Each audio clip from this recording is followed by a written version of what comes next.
Welcome to Comic Book Creation Live. It is the last new Comic Book Wednesday of the year. I'm drawing Albatross Junction. I will show you guys what I've come up with toward the end of the show. I actually can't display my my work at this time. I'm using a certain computer that I can't show you guys until the end, but I am coloring a cover for Albatross Junction issue number 3. So me and Kevin are working on Albatross Junction issue number 1 and 2. That's going to be part of volume 1 of Albatross Junction that's coming out in early 2021. The IndieGogo link is in the description for this video, and you can sign up early for the pre-launch. And once we launch on February 1st, you will get the poster, the extra Mundo Monday poster with the skull on it. You can see one of the previous Comic Book Creation Live shows. And also 2 extra trading cards. So everyone's going to get 4 trading cards for getting the book, and everyone's going to get 2 trading cards and a poster. And if you sign up early, we're going to double that. So 4 out of the 24 trading cards and 2 posters you'll get with your Albatross Junction Volume 1. So I am drawing a picture of one of our characters, Alba. She's going to be riding the Dybbuk, and I'll show you the black and white because I have the black and white.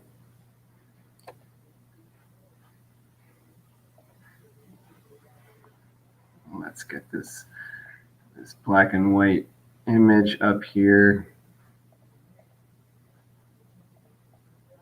This is the one that I'm coloring. The Dybbuk is almost like a Hulk. It's like a Hulk in our world. He's kind of impervious.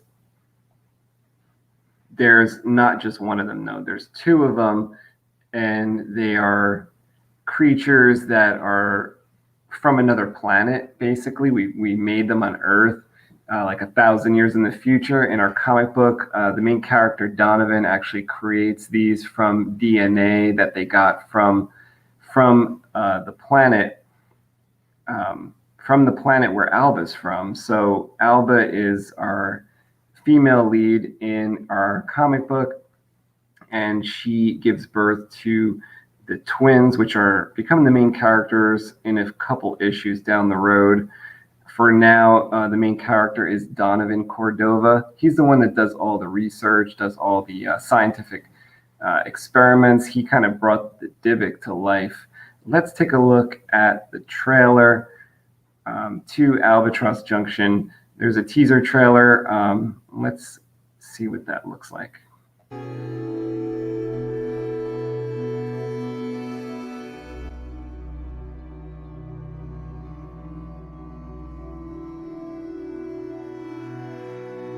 The sun is gone.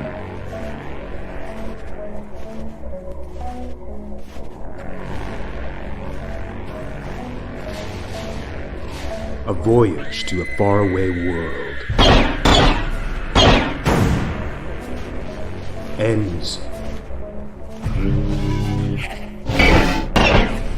in tragedy.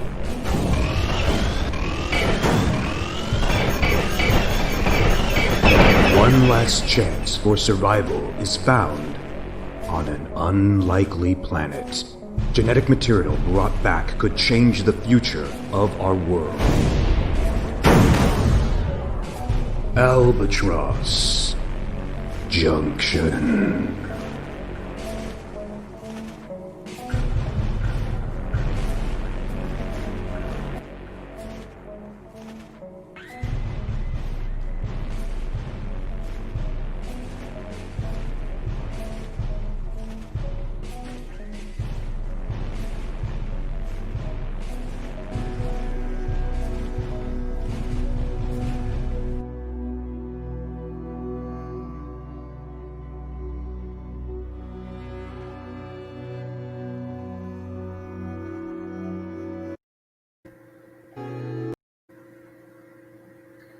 So let me pull up the black and white picture that I'm coloring right now.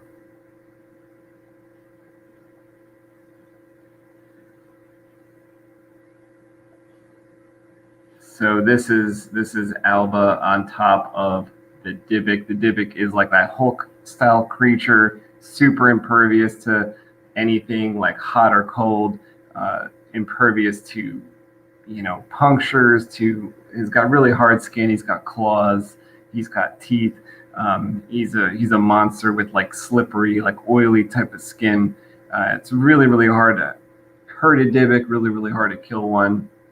Alba's got it under control because she's kind of like the Dybbuk is actually like the protector of a family line. So you have Alba as the person that he's protecting. So she's able to ride the Dybbuk, and I'm coloring it in Procreate, which is a program you can use on your iPad. But I'm displaying it for you on the screen there with Photoshop. So you won't be able to see the colors until the end.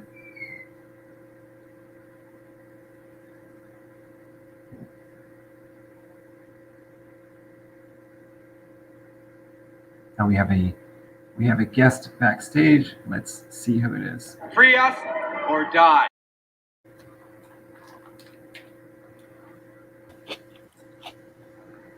What is going on? Am I? Whoops. Is this me? Oops. Oh, sorry. Oh, you're looking at something real quick. Hello. How are you guys? the author of Diamond Dragons. Matthew Corrado is here with us tonight. How are you tonight? Hey, it's good to see you guys again. Hello, audience. I hope everybody's doing great out there, doing the best they can with the lockdown still going strong, which is good. Discipline and consistency for everybody, right? Whatever makes you behave. Well, in that case, never mind. Yeah, we shouldn't be behaving. But that's a good thing to be behaving with, but not in other things, right? Gotta have fun. Yeah. So how you guys been? Doing pretty good. Kevin's got something else to do tonight, so it'll be just us chickens. We have Mundo waiting in the back room. Yeah, I just saw. I'm like, Mundo!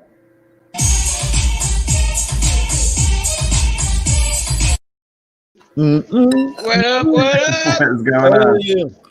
What's going on? Oh, just chilling. Had a little bit of family time before I came on, and it's all good, man. Same here.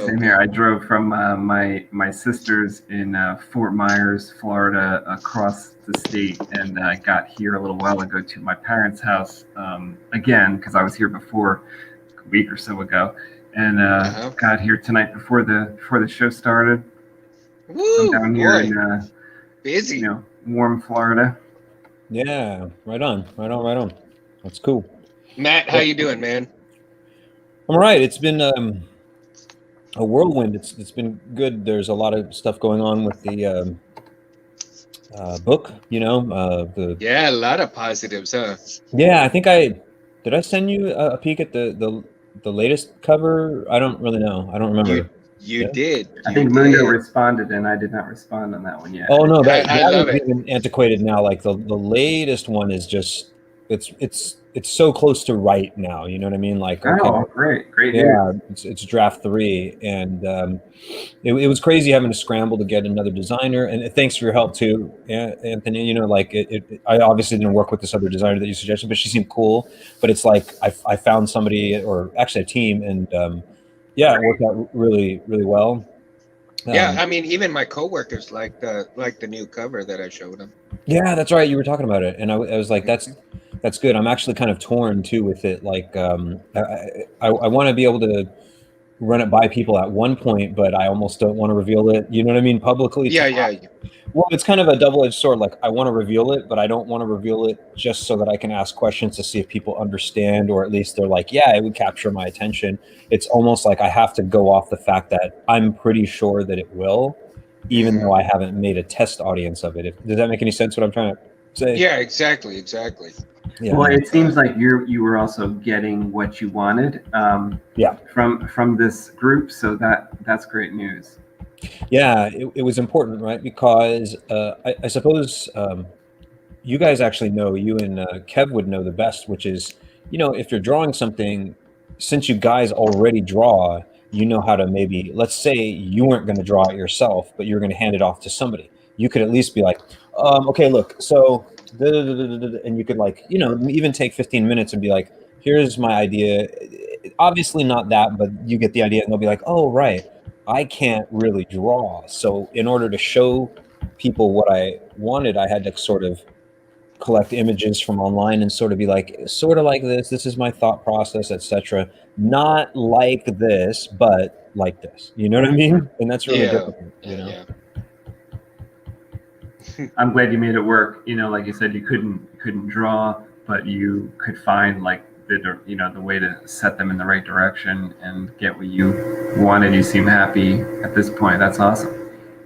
Yeah, well, one of my favorite things about working with these guys, and I can't wait to actually reveal it all, like I'm going to do it in big posts and, you know, make a big thing of it as much as I can and get it on my videos, is the way the team worked was very like communicative, you know what I mean? Like, in other words, it wasn't just like you, I mean, I don't know who's out there watching, or I mean, obviously you guys are. Oh, TK Boomer in the house. What's TK up? Boomer, What's up, buddy? TK? Thanks for being here. What's up? But New like comic Wednesday of the year. Yeah, like whoever watches the videos later. But here's the point: is like, have we ever all worked with people before where you know that the goal is to start a working relationship where you can go back and forth, right?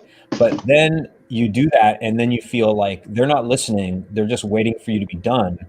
And then they'll be like, okay, whatever, let's keep moving forward. And then you realize, like, after say 8 steps, that you're like, they're really not applying any of the notes that I'm requesting. Or do you guys understand what I'm saying? Like, there's that. Yeah, absolutely. And that's important, because if you're trying to convey an idea and you give clues as to what your idea is supposed to come about, but they're just not getting it, yeah, I mean, it's going to create problems. But then for those who do say like, oh, I get it, I see where you're coming from, and they make it happen, then you have utilized their skills and themselves as to what you're trying to achieve.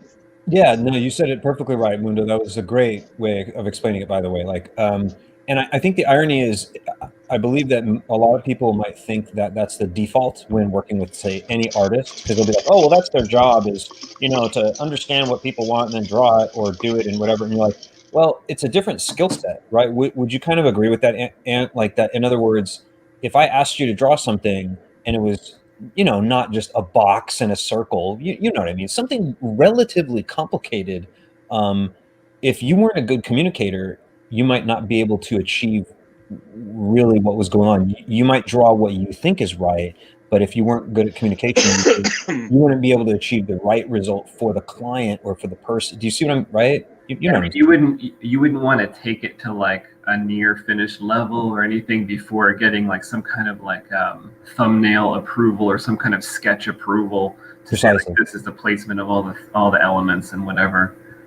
Yeah, and I know you and I have talked about that in the past about with the lightsaber design. Like, Mundo, you might not even remember this conversation, but now that you've built your own Mundo, you'll totally understand what I'm about to say, which is Anthony and I were talking at one point, and he's like, oh, you know, Matthew, you inspired me by building all your sabers, and I built my own, and it was great. But then I started taking on clients, like where they have requests and these things, and he's like, it's a totally different ballgame. I'm like, I knew you were about to say that. Like, right? It's one thing to design for yourself, because you could do anything you want. It doesn't matter. And if something goes wrong, you can kind of wiggle and move and be like, oh, it's cool. Like, I don't mind. Just do this. That's cool. Oh, another thing went wrong. Oh, that's okay. I'll work around it. But like, what if, you know, the client is like, I want it this way, this way, this way. And then you do something and you're like, oh, no, now I got to go completely and start again. I cannot give them this thing. Or if you don't understand what they want, or if you finally realize that what they requested and what you quoted them,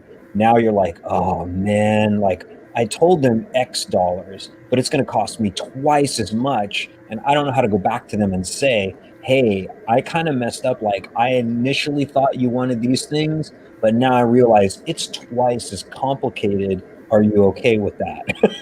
Oh yeah, that's happened. Yeah. So long story short, I'm trying to say is, I was actually magically surprised with this team because I was just expecting them to, to work well, but they worked excellently. Where I was like, how did they Yeah. know? Like, how did they know that this is the direction I was going? They listened really well, and I had a lot of notes, and then they came back with ideas that I felt were, I don't want to say like stronger than mine, but it felt like, they were like, obviously creative juices were going, because then suddenly something would come and I'd be like, oh, this is even better than what I imagined, although it contained 80% or more of what I imagined. Do you see what I mean? Like, they added the other things that kind of came out of the moment. Does that make sense? I hope I'm Yeah, not yeah, rambling. absolutely. It's terribly Absolutely. complicated to say, right? Like, what I'm trying to say is a terribly complicated concept, For most or for some, you know.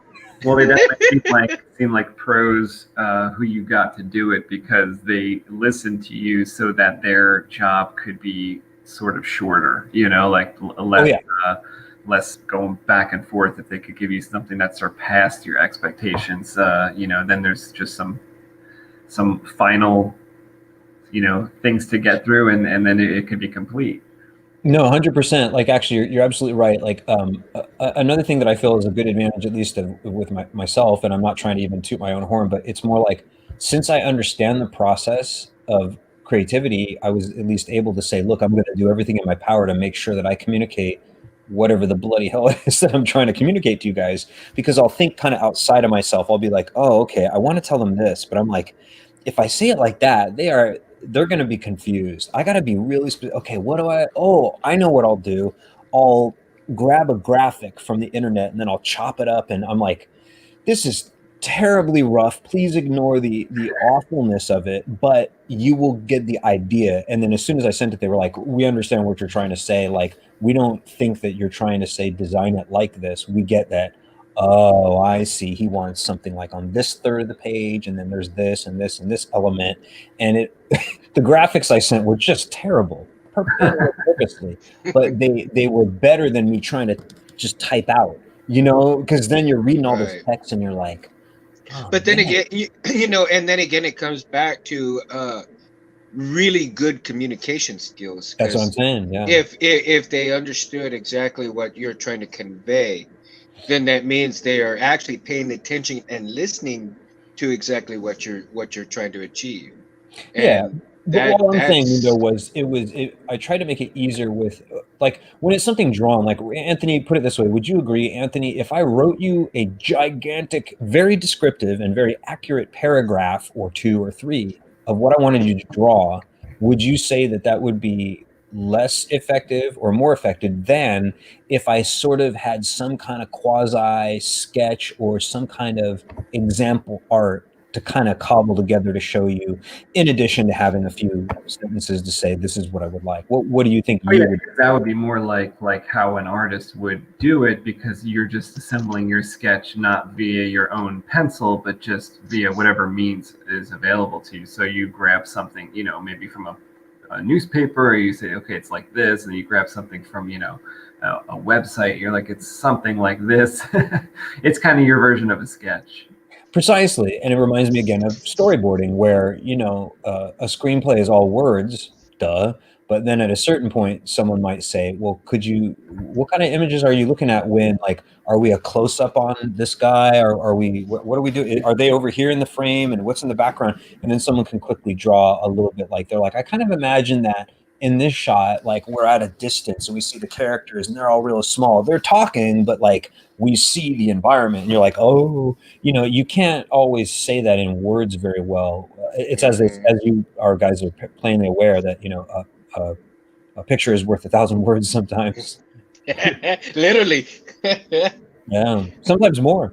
Yeah, sometimes more. That's Yeah. correct. So Kev, what is or Kev? See, I'm so used to Kev being here. Kev, we miss you. Yeah, Kevin, we miss you, buddy. Feel like that. We miss you. And what are we looking at here? Is this the Divic? Yeah, that's the Divic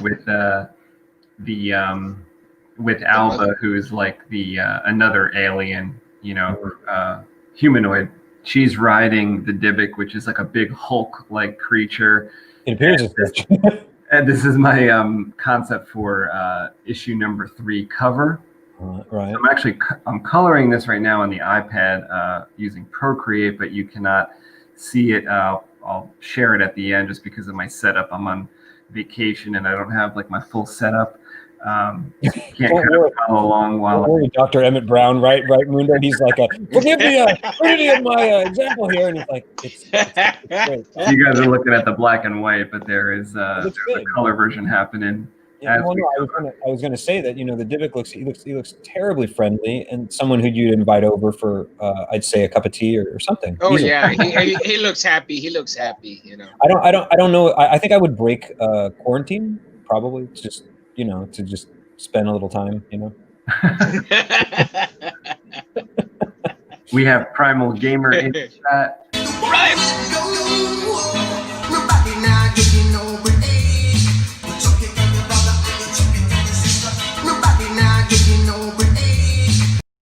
Oh, I'm in the house. Stay in here. I like it. Word. Yeah. So there you go. But yeah, I was gonna say, Anthony, I know you've been busy, but yeah, I gotta get you on the diamond discussions, and I'm gonna grab Mundo too. I'm gonna try to schedule up with this guy in February. Yeah. Cool. Yeah, just doing these one-on-one discussions. It's been so cool so far too. Like I didn't expect it to do this already, but like I've been swamped with interviews now or whatever. Like there's 10 people, and they all had such interesting stories. So just so far, you know. What do you mean? They're people that are part of Diamond Dragons, or? No, let me explain. Is like I decided to do some discussions and or interviews, however you want to look at it, and it's to help obviously promote the book and Diamond Dragons in general. But mostly, I was like, well, you know, I can promote other artists. Like, why not? It would be a lot of fun just to interview them. And this is kind of per our discussion. Anthony and I were discussing, obviously not on camera, but on a phone call. We were just talking about stuff, and like, you know, I'm like, we should do like a podcast one day or something. You know, we were just BSing around about stuff, something different from AJ and even different from Diamond Dragons. But I was like, yeah, podcast. We could just talk about subjects, sort of like we already do here. And then I wanted to cordon it off to have it like be like a one-on-one. So I kind of put that out there. I put some feelers out and I said, hey guys, I'm doing this thing, and if you're interested, email me. And of course, some people are probably like, well, where's some examples of your interviews, bro? Like, how do I know you're not a freak? And I'm like, well, yeah, there's nothing now. Here's some of my links. And then they either think that that's not good enough for them, or most of the people have been like, this sounds great. So I've interviewed several of them, and it's been great. Authors, screenwriters, which of course totally different things, right? Authors of books, and then screenwriters for film. That's different. Actors. One was very specific with her book. It was about the White House and a true story with the White House. It was terribly interesting. And another author, she was from Germany, and she has written 10 books already. Wow. And yeah, it's crazy. So it's just been really great to meet these different people, which is why I want to get, you know, Ant on the show and Kevin at one point, you know, that'd be great.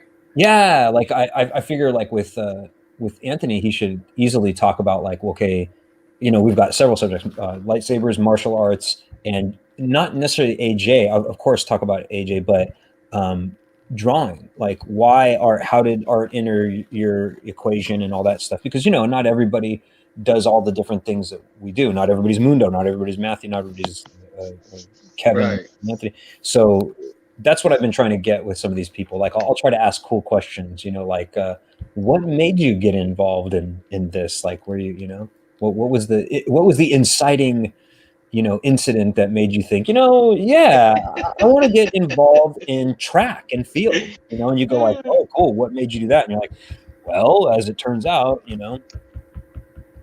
Are these on your YouTube channel? Not yet. So good question. Like what I'm doing is right now I'm just focusing on getting the interviews scheduled, which is, it's crazy too, because it's all over the world so far. Like I interviewed somebody from India recently. He was fantastic too. Fantastic. Two actually people from, or no, I'm sorry. One was from India, one was from Singapore. Excuse me. I'm so confused right now. But I'm about to interview another guy from India, a friend who I've known for at least about a year. Anyway, So I got all those done. I recorded them with Zoom, and then what I'll do is I want to release one per week all throughout 2021. Oh, Awesome. wow. And you know, Wow. ostensibly do about 50. I mean, obviously we'll take a few weeks off or whatever for. You know, that's fantastic, Matt, because you know I've been praying for the success of your book, the success of your book, and more positive things to come to your Oh, right. life. And it sure sounds like things have come and come into play, which is awesome, man. Yeah, no, I mean, sure it appreciate sounds it. like you're on track. Sounds like you're on track of where you want to be at. You know. Well, that's a good point. I mean, I don't know about that, but it's just like I appreciate it. You know, I really appreciate it, and that's to me the fun of having a lot of artist support is like we all try to support each other. Like, you know, with Albatross Absolutely. Junction, every chance I get, I've been saying, not just randomly, but like when it makes sense. Like I was talking to this filmmaker, and she's like, "Yeah, you know, we wanted this comic book feel," and da da da. I'm like, "Right on, that's cool." You know, I'm like, I have a friend in New York, and well, really Jersey, but anyway, you know, and I'll mention it, you know, and then I'll talk about different things or whatever and try to promote everybody's Mhm. work. And I feel like that's a good way to do it because once I post a lot of these videos, if it has all these other guest artists, what they're going to want to do is share that with their friends. And then probably Mhm. people are going to say, who the hell is this dragon guy? Eh? You know, like what's this thing? You know what I mean? You know, and then maybe someone will at least click, and either they won't be interested, or they'll be like, "Oh, dragons, huh? Well, I'm not into it, but hey, Teresa, come over here. I know you love dragons. Get a load of this." You know, Mhm. so that's a good thing. And also, just Absolutely. yeah, it's just good getting to know other artists and Mhm. what they're doing because again, like you said, Mundo, everybody has strengths and weaknesses. Like I'm constantly amazed. I know Anthony and Kevin are not amazed with their own work, I guess. But it's like I can't draw anything, so it's sort of like I That's think me I've said too. it before, where I'm like, "Are you a good witch or a bad witch?" That's funny because I mean I can't draw. I couldn't draw just to save my life. So Well, there you go, and I we don't mean, have to. That's kind of the irony is like it, George Lucas wasn't going to do the costuming, you know, like why would you do that? You know what I mean? Tarantino probably didn't handle lighting. You know, he yeah. probably asked like, "Hey, I want it hot on this character here, and I want this person in shadow, and I need this and this and this." And the lighting designer probably said, "Okie dokie, Dr. Jones, hold on to your potatoes." You know, Yeah. And you know what's funny is that, like I said, I couldn't draw to save my life, but my little one, man, she is just such a talented drawer. oh, that's awesome. How old is she? She's 13. Oh, it's very cool, very cool. Yeah, because Caitlin's 6, and she is drawing ostensibly quite a bit, you know. So I keep Mhm. encouraging him, and I try to, you know, encourage the same. Yay! There we go. Some more. These are cool. Like you got to tell us what Oh these yeah. are. But yeah, that's cool that your daughter's drawing. Yeah. So she beat her own man in that respect. Well, I don't know if it's that. You know, I mean, the whole point is everybody has different skill sets, and isn't that interesting too? That I think some people think that like father, like daughter, or whatever. Sometimes, but isn't it Sometimes. interesting to see that every human being will be born with sort of an affinity? Like it's kind of funny. I always liken it to D&D characters. It's like when you roll the dice. Some people start with more agility. They just do. Like we've all seen it before. Like we all Yeah. remember the most athletic kids in grade school and high school and so on and so on. And you were either below them, about their level, above them, and all the twains. But it's like imagine if everybody started with exactly the same skill sets. That would have been a totally different world with humans, right? Oh yeah, for sure. What a strange Oh, thing. That would dude. be a good concept for a movie, right? If Oh all man. humans were default to everybody has 5 points in their skills, and that's it. And then from there, you got to, you know. I love assigning the points. Like if you played one of those Star Wars games, like Knights of the Old Republic, you could Sure. assign a certain amount of points to like intelligence, to hmm And that strength. concept, yeah, and that concept's not old, right? Or I mean, I'm not old. It's not new. It's quite old that it harkens all the way back to. I'm not even sure when D&D was invented, but I think it was like 60s and 70s, I believe. hmm Um, and I remember it permeating every video game that I ever really started to play when it was on, the new at the time machines when technology was brand new and you could have a personal computer. It was pretty crazy. You know what I mean? It came a long way from Pac-Man being able to. It was like the first time you could really design your own character. You know what I mean? Yeah, they and would that assign was like wonderful that though. D&D architecture to the video games because that was kind of there as like a blueprint for some of the video games. Yeah. And when you think about it too, is even though it is on paper and it's a bunch of numbers and it does seem like geek and nerd code, you're like, in a way, that's exactly how life is. Like when you're born, you end up finding, I mean, you don't know because when you're 1 years old, you don't know if you're going to be a good artist or you're going to be a good runner, but you eventually figure that out. You eventually, people will say, wow, like you're really good at running. How long have you been doing that? And you're like, actually, I just am a good runner at this point. I haven't studied it. I haven't trained. I'm just good at it. Like even in singing for me, I wouldn't say that I was great at singing in the beginning, but I wasn't terrible at it at all. I was pretty good at singing. No idea why. No idea. Like, you know what I mean? It's not like, oh, well, were you training since you were 1 years old and singing? It's like, no, you know what I mean? No, I wasn't, but it's like by the time you're 7, people are kind of like, oh, that's interesting. The kid just like can carry a tune once he hears something out of a radio, but other people they sing and they're like, la, and you're like, ooh, Yeah, ouch. right? That's me. And that's okay. People be saying, ouch, Mundo, hey, hush. Well, and that's what I'm saying, Mundo, is then no matter what skill it is, and Anthony knows this probably darn well, even if he started out good at drawing, well, if you just stay at your 6-year-old, 7-year-old, 8-year-old skill level, you're not going to make a pretty good adult in that craft, whatever it is. So then you train. And then one day someone's like, holy cats, how did you, it's like, man, he's been drawing since, I want to say since he was 4. Yeah. Like, I mean, of course it was hot garbo when he was 4. What do you expect? He's 4, but you're like, then suddenly he was 12 and everybody's like, what's going on? Like, how are you this good? And it's kind of like, I got a leg up. I started a little better than everyone, but I stuck.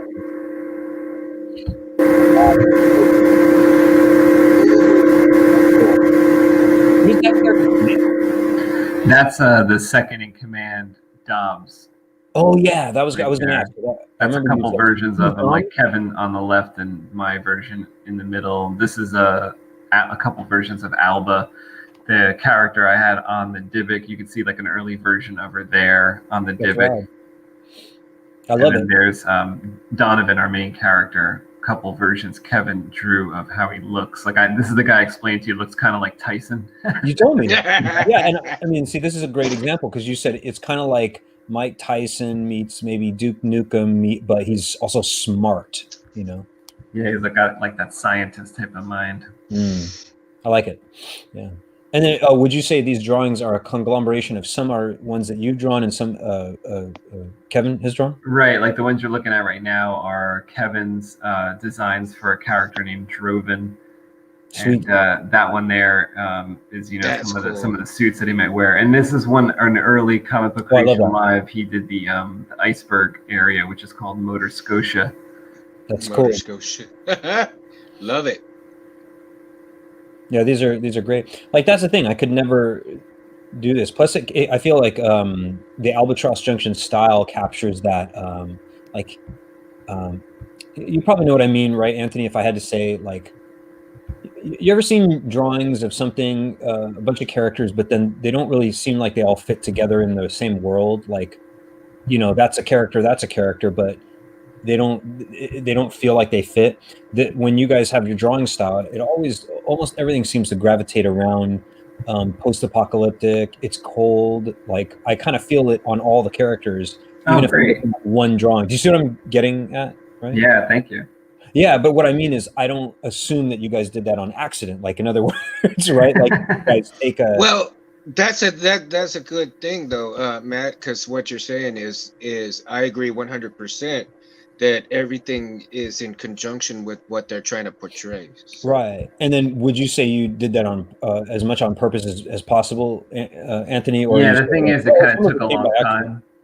Yeah, it kind of took a long time because the evolution of the story maybe took like 10 or 20 years on Kevin's side, like 20 years on Kevin's side. And then he told me maybe 12, 13 years ago. I've been developing it since then. So Oh, I it took didn't a know it was while. that long. Wait, I didn't mean to interrupt, but I have to say that. Wait, you've been developing this almost 12, 13 years? Yeah, yeah. What the?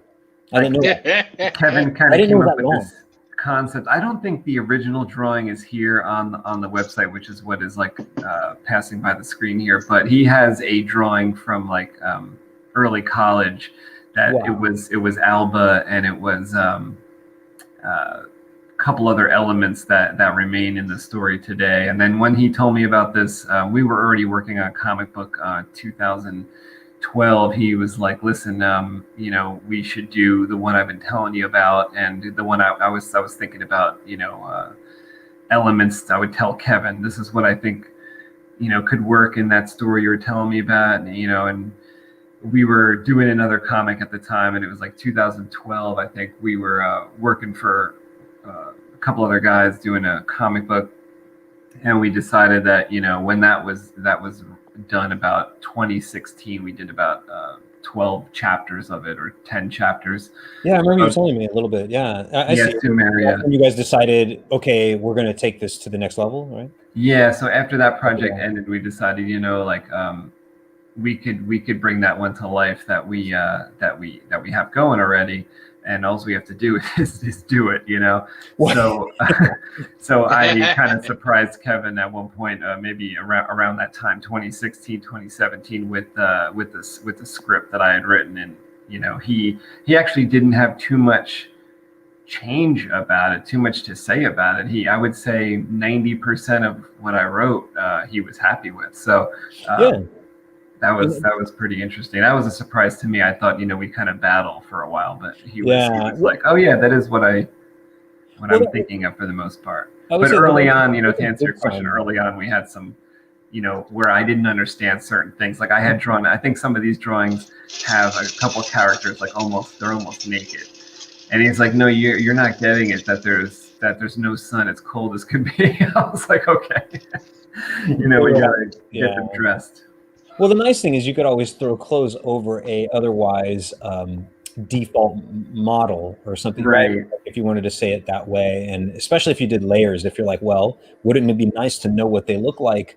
I don't want to say naked necessarily and make it sound weird, but it's like, no, really, think about it. Maybe you'll have a scene at one point where they're like, this happens and this happens and this happens, and then they're in the hospital. He has his shirt off, and then all heck breaks loose. So he's running around in pajamas trying to defend himself inside a facility. Like that could be understandable. So you might be like, well, it's nice to have a drawing of what the character's body looks like, sans clothes, not to just be stupid about it and say, but they live on an ice planet. It's like, yeah, but you are aware that they might be in a facility where it is actually heated because that's the only way they live anyways. And that somehow we could make them vulnerable by being almost naked. And a good way to think of that is like, think of it like an alien.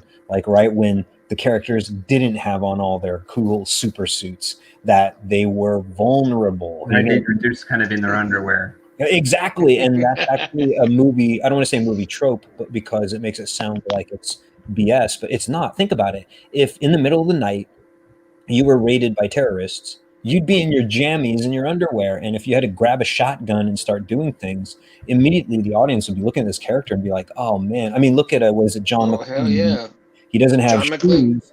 And so they have the epic and famous thing where he says, I forget what he says in German. And of course, they have to inform the audience, right? He's like, something in German. And he's like, what? He goes, shoot the glass. You know? And you're like, oh, and then of course they make this awful scene. So what it means is it means at any particular time, the audience can relate more because you think about it and you go like, oh man, if I was that vulnerable, like, you know, did you ever wonder what would you be like if you were naked in the snow? You know, like everybody would be happy with a parka and all the clothes in the world.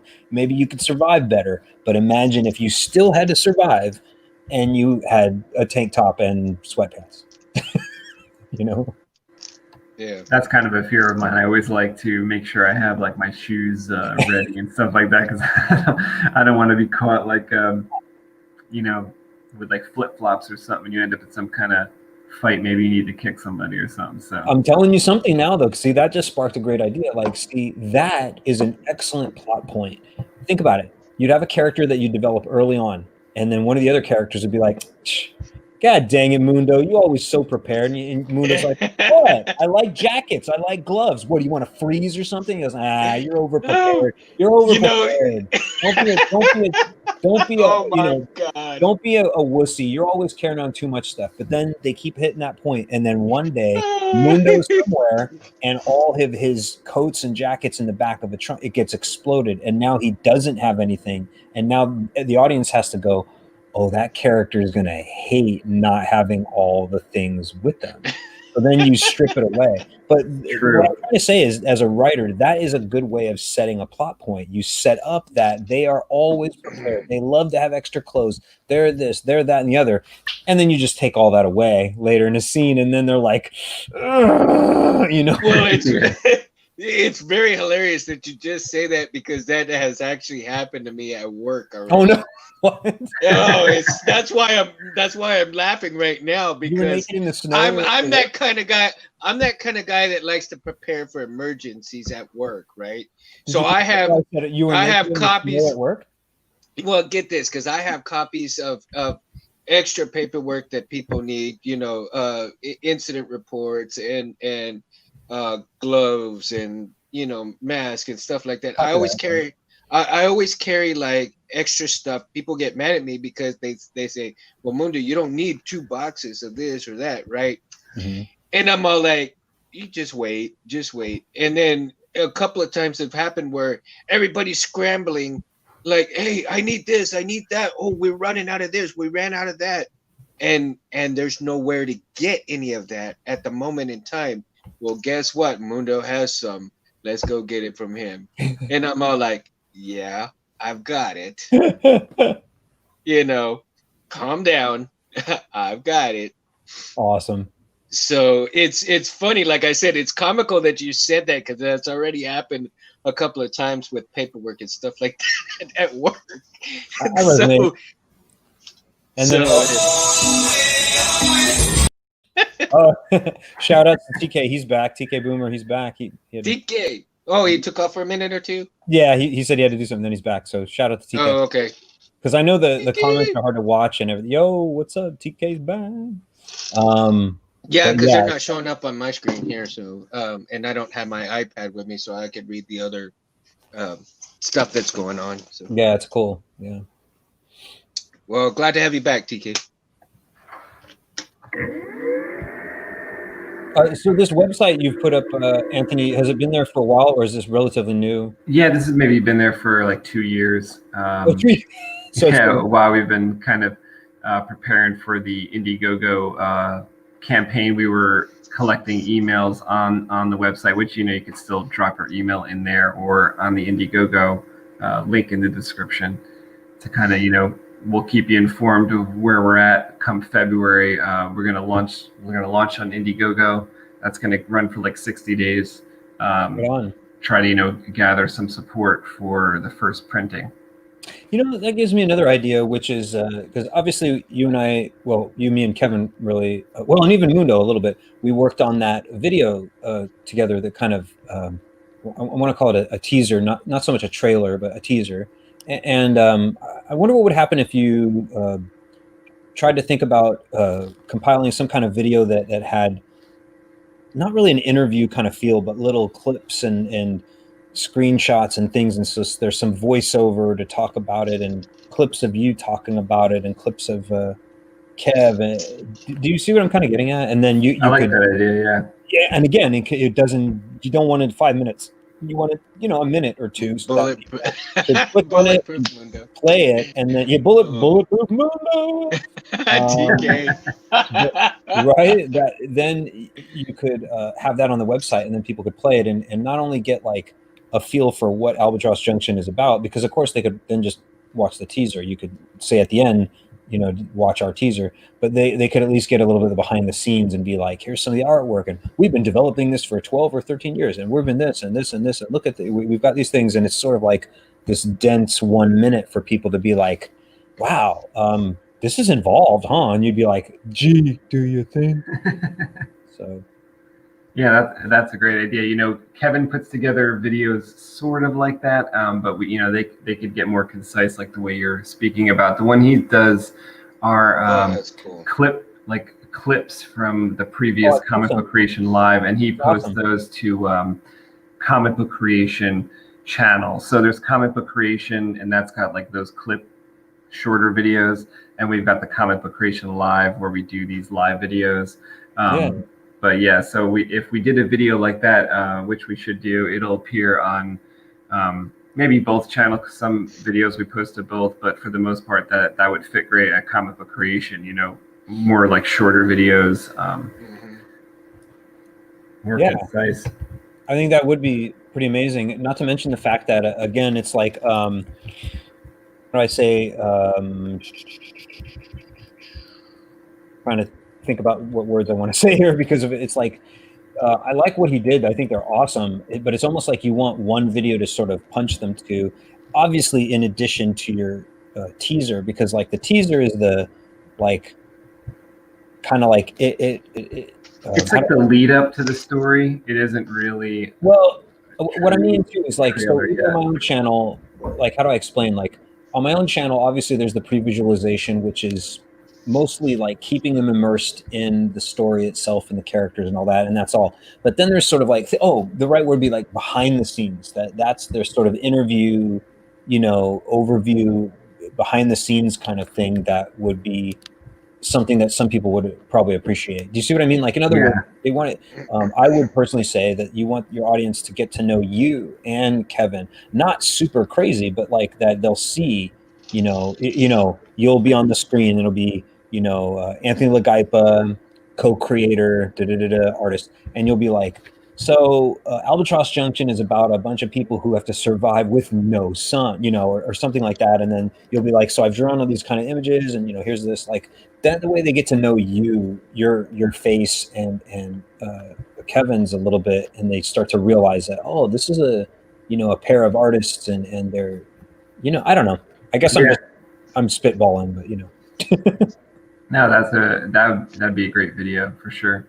Yeah, it really would, because I think it would go a long way with Kevin and Anthony. Well, for the audience to get to know Kevin and Anthony, and like you were saying, Matt, I think that would kind of put it over the top a little bit, because then your audience has a reason to come in with them, you know, and to be part of them, to be part of the story. that's right. You know, emphasizes what they're working on, as well as bringing it in closer from the audience to the makers. Yeah, there's this one motivational speaker out there. I'm not exactly sure about all the other things that he's done, but his name is Simon Sinek. And one of the things he used to say a lot about is like, people don't buy what you do, they buy why you do it. It makes a lot of sense. That makes a lot of sense. It does. And Anthony, you would know this all too well too. Is like I don't think people really cared back in the day when I did all the lightsaber stuff that I built the sabers, so much as they thought like, here's this guy, if he can do it and he's kind of just talking about it sort of casually, then I can probably do that. And a lot of people told me that too. Like even Gravy, you remember Gravy when he was still there? Do you remember that guy at all? Yeah, I don't know where Michael's. I've lost track of him. I used to try to contact him. He doesn't say anything anymore. I don't know where he is. But anyways, you know, he said that. That's why he and I even met. Like, he was just like, yeah, I saw your videos and I figured if this crazy, you know, Jesus-looking hippie guy can do it. And I was like, what? And that's what he said, not my words. He said that, you know, and I was, because I actually looked a lot like this, come to think of it, back in 2007, which is, it's come full circle. But the point is, he said that, and then other people were like, yeah, you just seemed like you weren't like, I am a scientist and you need to have a degree in order to make these, and don't try it at home unless you're intelligent and you know. They were just like, you made me feel like I could do this myself. And I was like, cool, that's kind of what I was going for. But it was independent of the lightsaber itself. It was more of the just being yourself. You know what I mean? Totally. Yeah. So like, I think your audiences might appreciate that, because then they'd say like, Well, we kind of know Anthony and we know Kevin, and we see their ideas coming through, and therefore, I'm not saying that's guaranteed, but it's like it'll make them a little bit more invested, especially as crowdfunding people. Like they'll be more invested because it is like you personally, and not like, hi, I'm James Cameron, and we're trying to make Terminator 9000, and we need your money. You know, people will be like, oh, come on, you know, like we already know who you are, and you've already got your success and all these things. But it's like if you're crowdfunding, that might be a good thing, you know, like if they meet Kevin's family a little bit, like if he talks about it, if they might, you know, you might be like, this is my dog, you know what I mean? Yeah. And I thought, I mean, I went back and watched some of your lightsaber videos, Matt. Did you? Yeah. Well, I enjoyed them. I mean, see, that's the thing. And me personally, I mean, I enjoy every bit of content when it comes to that type of getting to know the person as well as the information that's being brought out on it. And you do, I mean, you conveyed it, that you conveyed the message that, look, I did this, you can do it too. Take your time, learn what you need to learn and get it done, and but at the same time, you made it a little fun to look at. I mean, for the time that you did it, in the time that it was made, at the time that you made it, I didn't even know high-end lightsabers, or if it was possible to make your own at that time. I didn't either. That was the thing. They were that brand new. Like they weren't available. Right. That's what that's exactly what I'm saying, is that I had no clue that was available in the time when it was brand new and you were doing those videos. And for me to go back and look at those videos, I'm all like, that's really unbelievable, because you showcase that, if you're going to get into it in the hobby and you get into it, you can do it this way. If I can do it, you can do it. Just take your time, do it. It's possible. Right on. Well, I appreciate it. That's awesome. Yeah.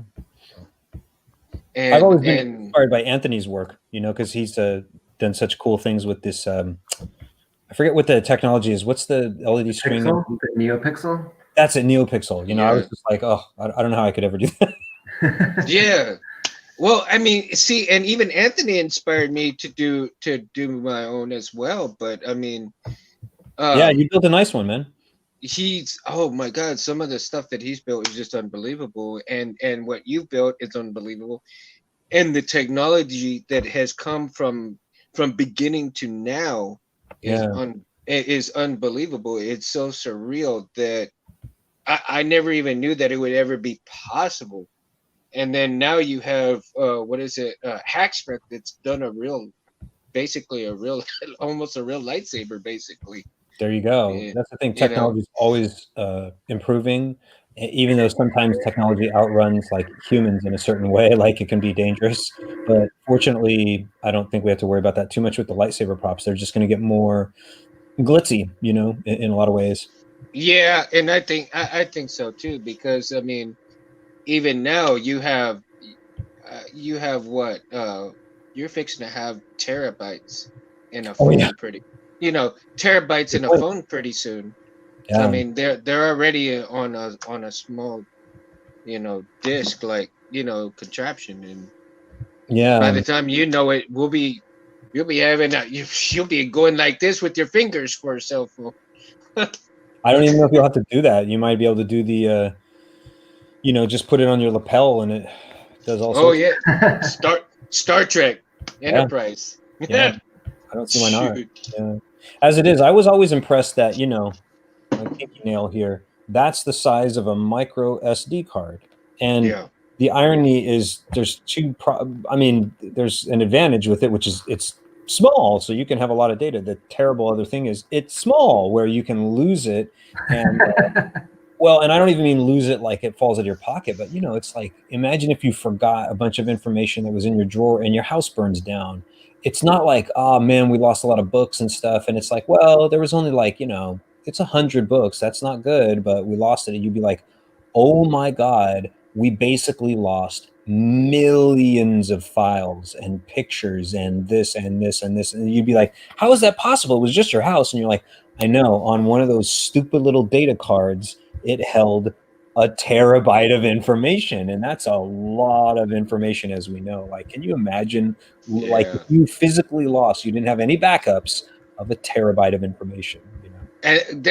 And that's one of the things that my wife gets mad at me sometimes, because I'm always looking at towers or little on the go, you know, deals, and to have my backups, right? Yeah, because you're the one that is prepared all the time, so you gotta have right. So she goes, "You don't need another damn backup tower." I was like, "Yes, I do. I need a backup tower." And she goes, "No, you don't. You already have this many. If you need us to chime in and just be like, look, I know it's not our place to intervene with things, but we'll just say you can almost never have too many backups. I mean, I'd say there is such a thing as where someone would be like, okay, you've gone too far. And they're like, why? What's wrong with 100 of them? You'd be like, you've made your point. You know what I mean? Yeah. That's different, but it's one thing. Like, actually, it's funny you guys mentioned. So I was getting some blue screens on my laptop recently, and this laptop, it's only 1 year old, and they were very random too. They weren't the kind of blue screens where you could recover. It would just go, and then that's it. They're like, sorry, your computer just crashed, and there was no chance to be like, quickly save your work. And that's disconcerting to me, because most of the computers I've ever had have never had that kind of problem. And I don't mean that they've never had a blue screen. I mean, they've never had a problem like that in only 1 year's time. Yeah. So I was worried, and I still am, because it literally happened only recently. Oh, no. I did a bunch of checks. I don't want to, you know, blabber on about all of it. But the point is, all I'm saying is, I believe with you say, Mundo, like, I back up on a solid state. I back up on these USB drives, and then I have another kind of older solid state, which it doesn't have much capacity, but I'm like, dude, if it's a few text files that are crucial, like Diamond Dragons, the book version, you know, exactly. It's a big deal for me, because that's my words and that's a thing, but it's not the kind of big deal where it's like, yeah, it's 17 gigabytes of text. You know, you're like, it's just a story. So in order to back it up, it literally doesn't take that long, as you guys know. I mean, you could write the longest .doc or text file, and it would still only be like, what, 100K? You know, if that. This is all I'm saying. I'm just saying, is if you maximize it, let's say it was 1 megabyte, you'd be like, that's nothing in today's age. You know what I mean? Backing up things that are gigs, that's what people freak out about. But so I'm like, you have no excuse to back up your work if your work is mostly writing or something where you're like, it doesn't even take that much space. You're like, oh my God, you should back it up every day then. Whereas I get it if some people are like, you know, I don't want to back up this 9 gigs of stuff. I haven't even made that many changes. I'm like, okay, then just back up a little bit. You know, like, get the things that are crucial. But yeah, and that's what I do. Like, I mean, most of the stuff that I do is basically like pictures and stuff. Yeah. And I like to have all my pictures. Well, and I still got to go back and do a lot more. But for all the physical pictures that I have that's in a box, I like to. I'd like to go through them one of these days and basically put them on the computer. Good idea. Then back those up, because if anything ever happens to those physically, you know, because I've had some pictures that were ruined because liquid or something has, you know, ruined them, and I can never get those pictures back. No. And and after that had happened, I'm like, that's never gonna happen again. So I now put my pictures on a tower. Physical pictures, I scan them, I put them in the computer, and there I go. And even and I'll buy, you know, a backup tower every couple of years, just in case something happens to where something starts failing. I can go put the new one in right away. Yeah, that's a good point. And I mean, that's the thing. It's really hard. And, you know, you're talking to someone who backed up a lot of data, but at one point I lost a ton of those sound font files because of just horrible luck. Like my I hadn't backed up in a while, and I was going to, but there was a lot of things going on in my life where just it was chaos. You know, it was crazy, busy. And then I had basically a hard drive failure, like a physical head pins, thing where it Yeah. just suddenly bam, and I was like, whoa, that's not good. Wow. Took it into the facilities and all this, but anyways, then I checked my backup, and my backup, which was a solid state, it just was non-functional, and I was like, you gotta be kidding me! I just used this thing Wow. 4 or 5 weeks ago. What happened? It was just dead. And some people were like, no, that can't be right. I'm like, no, I've had it happen. For example, I used to repair LaserJet printers, and I remember there was a part that broke in a printer, and I knew what part to replace it with. I replaced it with a new one, tested it, left, it broke. And I was like, Wow. that can't be right. I went back and then I tested it. I'm like, this new part is just defective. And the clients are kind of like, wait, what? Didn't you just replace it as brand new? I'm like, it is brand new, but it's also defective. Do you understand what I'm trying to get at? That I'm like, it's broken, but it was brand new. So I'm going to put in a other brand new one, and it's going to work, right? And they're like, okay, but they're like, well, what if this one's defective? Then I will come back and replace it also with another new part, which I am praying to God would not be defective at that point, because that would be the worst luck in the history of anything ever, but it does happen, and it does happen, I did this. The same thing happened when Anthony would resonate with this. Oh my God, did you ever buy any recharge ports that were just bunk? Oh, yeah. Yeah, like what the heck is going on? They look fine. I can't see any physical defects. Nothing's bending and weird. I test it with, for continuity, and I'm like, it just doesn't work. Like, what the hell? Like, what is it? I don't know. Like, you cannot tell. Like, looking at it under the, not microscope, but the magnifying glass. Yeah. That always baffled me about electronics is that, it wasn't like a mechanical thing that you could spot with your eye. Yeah. At least a lot of times, no. Like sometimes you can see like a circuit might be severed or something, but like it's hard to spot these issues in electronics. Yeah.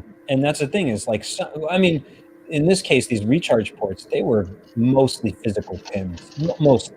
There was very little electronics going on with it. I mean, there might have been like a little separator board, and anyway, but I mean, you just never know like why they're going to happen. I'll give you another example. I might have told Anthony about this. This was early on too. This is when I was meeting Yoda of FX Sabers. So like Michael Murphy. But anyway, I had this one board from Irv, and it was having some kind of weird booting problem. Like you'd pull the pin and it would boot up, and you pull the pin and boot up. Maybe 30 times you're fine, but on the 31st or 2nd, it would glitch out. And I was like, that's weird. And then you would just try to get and everything's fine, and you'd ignore it. And eventually, anyways, long story short, I eventually had to send the board back to Irv. And he said, Matthew, send it. I want to test something.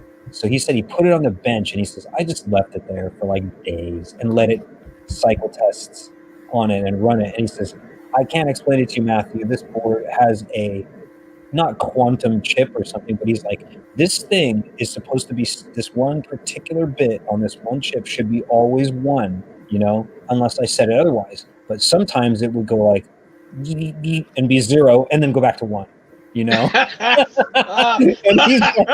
he's like, what? You're like, what? Yeah. And that's basically how he explained it. And he says, it's pretty simple. Like, you ran into a bipolar board. Yeah, like it was quantum, man. It was that version of the thing. It was both a 1 and a 0. I'm not kidding. Like that's how he explained it to me. And I said, it was funny. Shit. I was chasing that problem. I know exactly.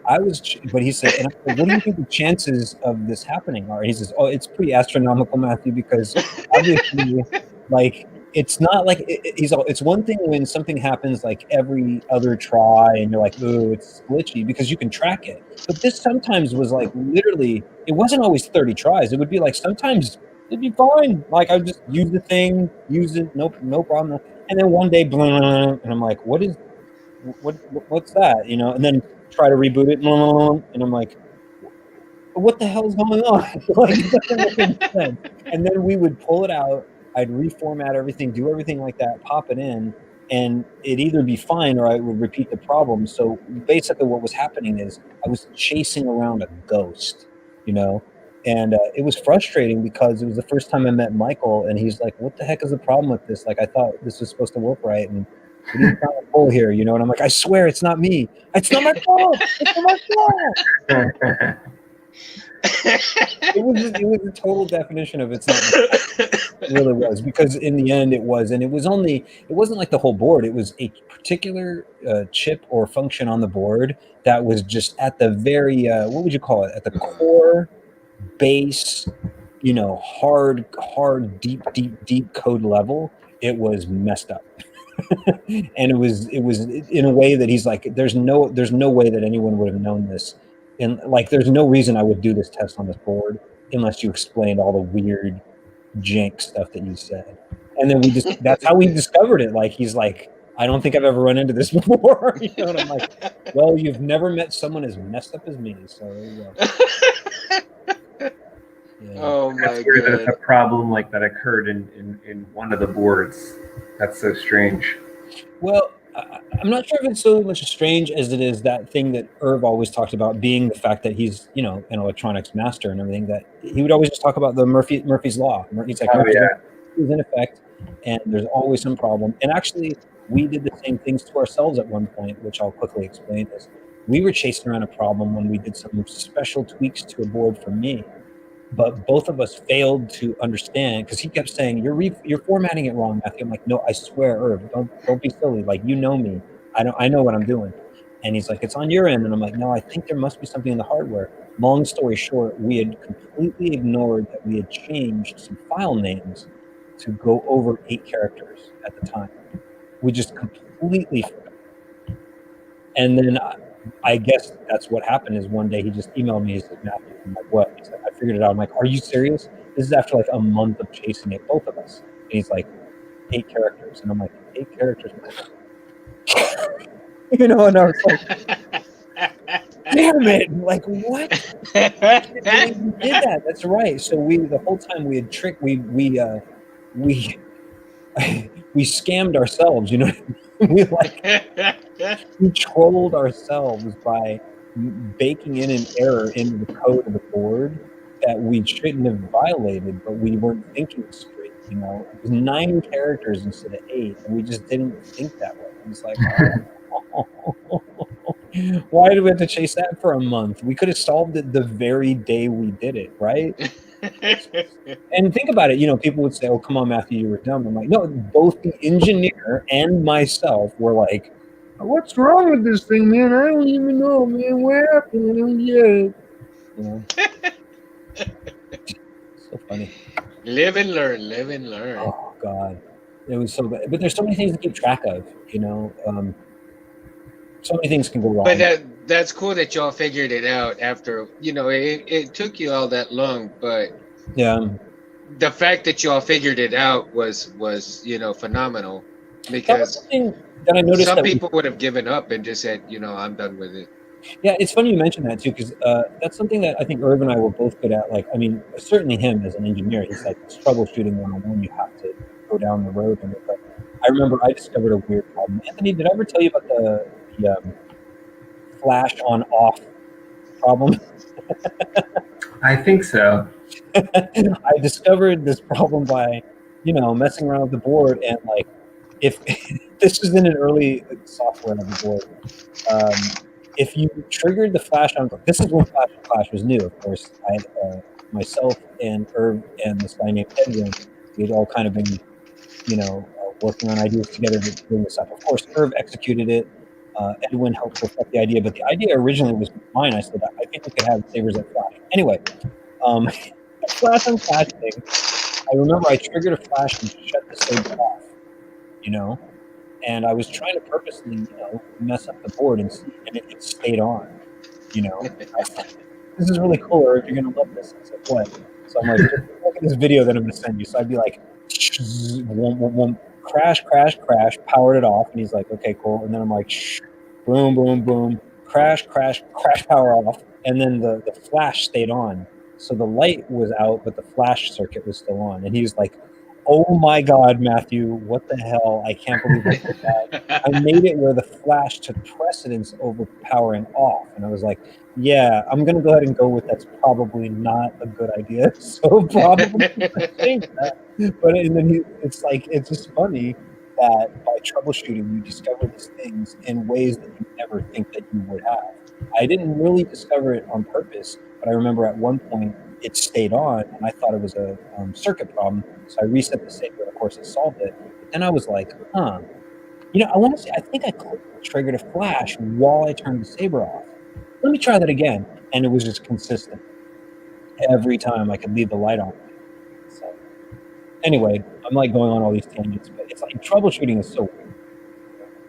Oh, yo, TK saying, yo, space, do you mind if I hop in? Sure, let me see if I can grab the link here. I'll put it in the chat right now. Yeah, oh, that's cool. Yeah, that's a thing too. Yeah, and I think Primal Gamer's in the house too, right? He was in at 723. Yeah. I don't know if he's still sticking. Yeah, I think he's still here. Yo, yeah.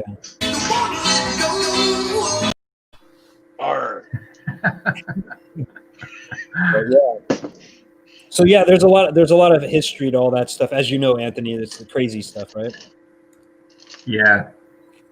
One of the things you were talking about before with the comic book, I was gonna say, what was I gonna say about? Oh yeah, the like the realism that me and Kevin tried to put into this, is kind of the driving force behind some of the creative aspects that we were going for in our story. So I wanted to tell you that before. Kevin's always thinking about, well, how would this be if it was this cold, really? Or, he's even sending me videos like the other day of a frozen animal that, because it's so cold, it was like -50, that there was like a coyote or something walking and it just froze. I forget where it's from. Yeah. We have a guest in the house. It is TK. Let's get him in here. TK! What's going on, buddy? Good. What's up, TK?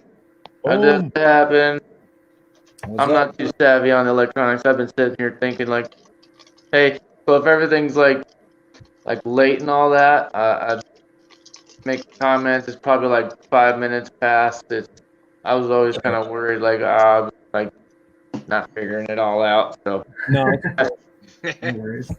I mean, I I know don't that. know what that's called, latency. I'm not sure. Yeah, probably. Like, I don't know if it takes That's time called. or it's just Yeah. like if we look over to the chat and things. Not to mention, I'm getting still used to this too. This is Kevin Anthony's show, but I tend to try to peek at the comments because I feel like you got to show the love, right, to the people who are out there.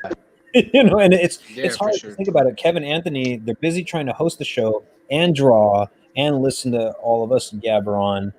It's like a lot of Multitasking. a lot of hats to wear, Yeah. I appreciate you guys, carrying things. Sometimes Mundo will read the chat sometimes or answer questions and stuff like that, or it keeps us going. So sitting here, adding some color to this artwork, I'll actually be able to show you guys pretty soon. Just have to add some background. Take your time, man. Take your time. I hear that noise in the background. What noise? It could be. You know what Kevin's been saying since I've been on vacation? I've been using like a borrowed computer from my dad. Kevin says he hears like almost like a car engine like whirring up. Yeah, it does. It sounds like an airplane engine. Right, because like I have a mic headphone set, so I tried to connect. I brought that with me, and I wanted to do the show with my mic headset, which I knew would just get my voice mostly because we've used it before, Mundo, like in previous shows. Yeah. And the computer that I borrowed from my dad to do this with, first of all, it didn't have a camera attached, and second of all, it has a separate port for the mic. So it's either headphone or mic, not audio. So I have to use the computer's mic, which allows you guys to hear. I guess every couple of minutes, it's trying really hard to do something, so it like whirs up. Yeah, well, that makes sense. It's the fans. Like right now, if Right. if my fans went on, it might pick up the fan noise. In fact, sometimes when I'm recording, like I've done these, as you guys know, well, maybe not everybody, but I'll do these voiceover recordings or singing or acting things. And if I use my microphone and while I'm recording, my laptop decides that it needs to cook up the fans and spin them up. Quit Now lying. It's your real lightsaber. We know it. You're hiding it. You gotta clean the white noise out of it, you know, and it's kind of a thing, you know. But you can't do that when you're live most of the time. You know, I think some software allows you to bake white noise out of the equation, but I believe you. I think even StreamYard tries to do something, but I guess it's still coming through. Yeah. Well, here I thought Space was gonna do a like traffic control or something. Kevin said it sounded like I was going to take off the other day. Oh man, yeah. Oh yeah, that reminds me. We had this. My friend had this. It was called a SCSI drive way back in the day when SCSI was like super new. It was a certain way of controlling a hard drive device. But he bought one, and it was so funny. Once he turned on his computer, because he bought it used or something, and I'm like, man, I don't know about this janky thing that you bought. You might have gotten screwed. Anyway, he turned on his computer once, and I swear to God, that thing sounded like it was going to take off through the ceiling, and a big old spark and smoke. And a big pop, like a big flash. Oh my God. It was awesome though, but it was the most spun up sound I ever heard. It sounded like a helicopter at the time. And I think that's what happened is the motor. Yeah, well, this is nothing compared to my desktop that I had built for myself like 10 or 15 years ago, you know, to play games on. Oh, and did the it was so loud. Like it actually had a buzzing to it. It was so loud, you know, it had like multiple fans in there, and it just like practically vibrated when it was. Did you have a strong power supply, or do you think you just underpowered it? I think, yeah, like I think when I was always telling my friends is that I don't think, like, you know, for instance, like when Dell would make a computer, I think that they're choosing parts or testing them to work really well together for when they sell it to customers. What I did was compile parts that maybe necessarily weren't tested you know, as like a unified system, like as if you would do if you were like Gateway or Dell at the time or something. I think I know what you're trying to say. Yeah, because I used to build machines, not like super crazy, but I built my own machines usually from not scratch, but like I would order the parts all usually from one, not all of them, but most of the parts from one site. But you could like mix and match, and you kind of had to know what to select. Like you could buy anything, so they weren't going to tell you if you screwed up. But if you matched the wrong memory to the wrong CPU, I mean, basically you could be wasting a lot of what's called the bus. You know, right?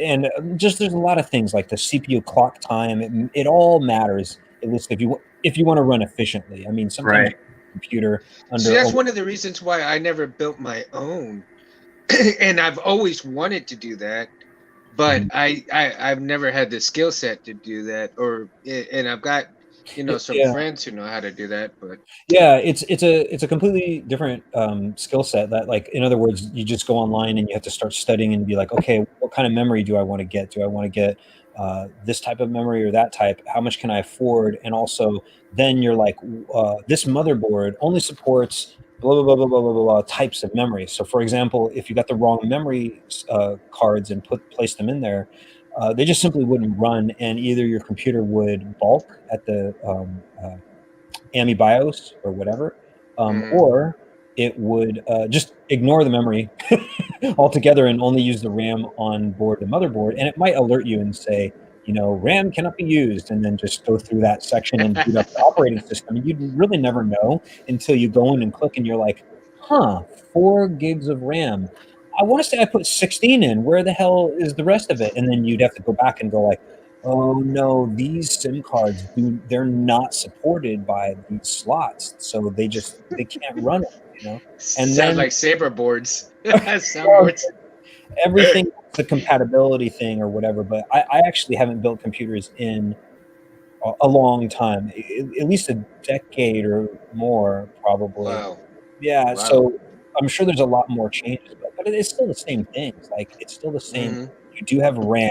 You're going to have your motherboard. you're going to have the bus system, you're going to have the power supply, you're going to have your video card and your sound Right. card, and blah blah blah blah blah. And you would like it if all of those things cooperate well. Now, was that interesting to you at that time? No, No. See, no, like some I hate it. people, some people end up like thinking it's awesome. They get the new board, they get the new part, this, and that. Kind of like, the saber builders. You get all these parts for the sabers, and you're like, dude, I could put that there, and you're like, I'm oh, terrible with that. Like, maybe it's just me, and I'm a little bit too, whatever you call it, spiritual, and like more about humanity. Too much Carl Sagan, too much Elon Musk, or something. But like, nah.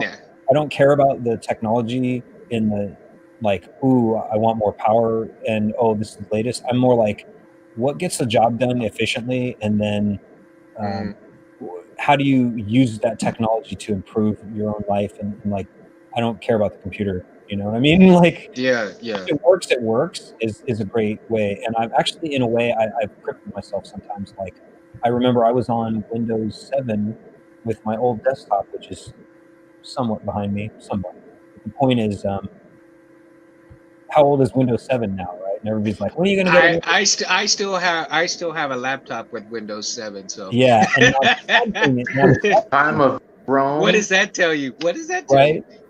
right? Well, what it tells me is like, I like all that stuff. Like, I'm like, why do they have to keep changing things every year when you're like, what's different? And they're like, pretty much the interface, and you're like, why? So we can move all the menus around and change everything so you can't recognize it. And you're like, okay, how does that help us? Like, same thing. Like, I've been editing my photos with this GIMP image editor. You guys ever heard of this? No. It's called the GIMP. Bring out the GIMP.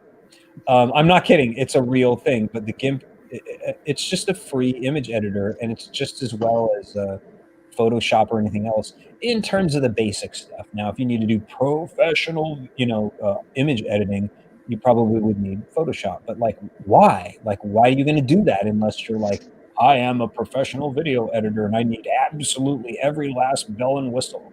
You're like, just do the basic stuff. Same with sound editing. I've used the same sound editor for ostensibly 15 years, basically.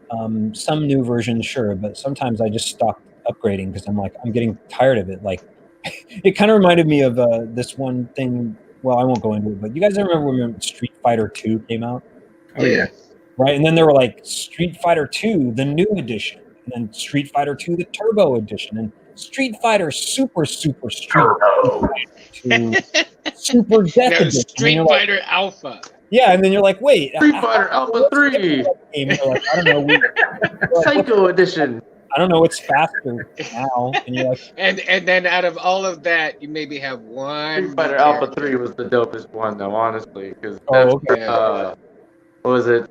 I didn't play, but I mean, What was his name? better characters or What was the one that was like you had Ken and you had Ryu, and then there was one that was like them, but he was like super gnarly of them both. But he was able to like just cast right by them, and he could just, I don't know, he could totally like whatever you had, he would just go right by them, and he could totally just like jump up, just like do some like he cast all these little fireballs at you, and he was just like flat and lay out at you, and then Oh wow! so he was like super OP or something like that. yeah, but he was like an old dude, but he just totally do some dope shit at you. You would do nothing to him.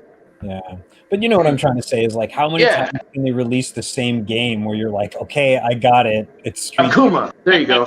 Oh, Akuma. Oh, right, I remember. Yeah, but right, how many Akuma was times can they just release the the dopest. same game?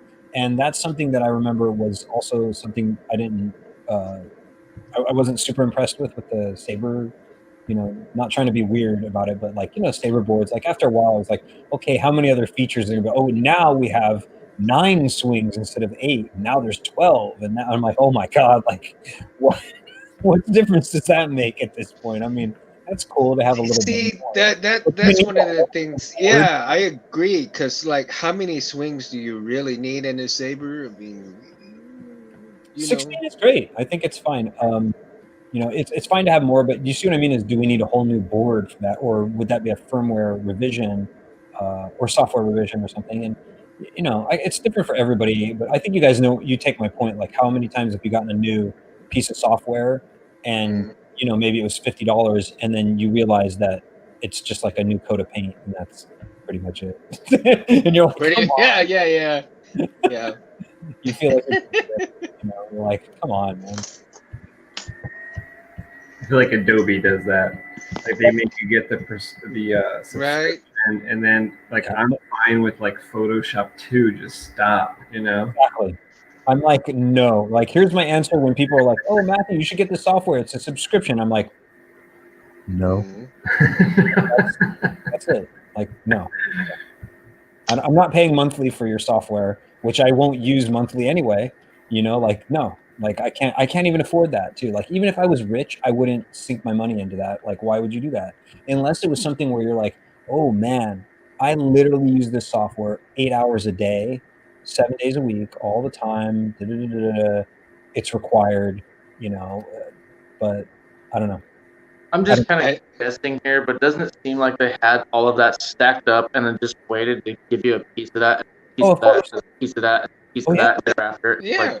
Just give it all. I'll tell you guys another little secret, or not a secret, but so at one point, and I'm not revealing anything, so I don't think this guy would ever be angry at me. So at one point, I was teaching a fencing student, and this fencing student was the son of this guy who worked at Apple, and he worked in what was called Apple Skunk Works. Now that probably sounds like, well, what the hell is that? I'm like, Apple Skunk Works is basically all the underground stuff that is like new technology and new discoveries and all that stuff. But, he's like, so Matthew, all the stuff that I'm working on right now, you won't see that for like 5 years. He's like, so the things that you're seeing now, I worked on that 5 years ago. And I was like, holy cats. He's like, exactly. Wow. He's like, we're working with battery technologies. Like at the time that he told me, this was before, I think even, lithium polymer was available. Way before. And he had said, there's a new lithium, like, I think he had even made it clear, because this was like way back in 2007. He's like, you know how you're building your sabers with lithium-ion batteries? I'm like, yeah, like those seem brand new to us, or at least, the trickled down from the military. He's like, exactly. He says that stuff has been used in all products for a long time, as you're probably now aware. But he's like, we're now using a different battery technology. I can't tell you what it is, but it has to do with lithium, and that's all I can say. And I was like, oh, okay. Turns out, guess what it was? Lithium polymer.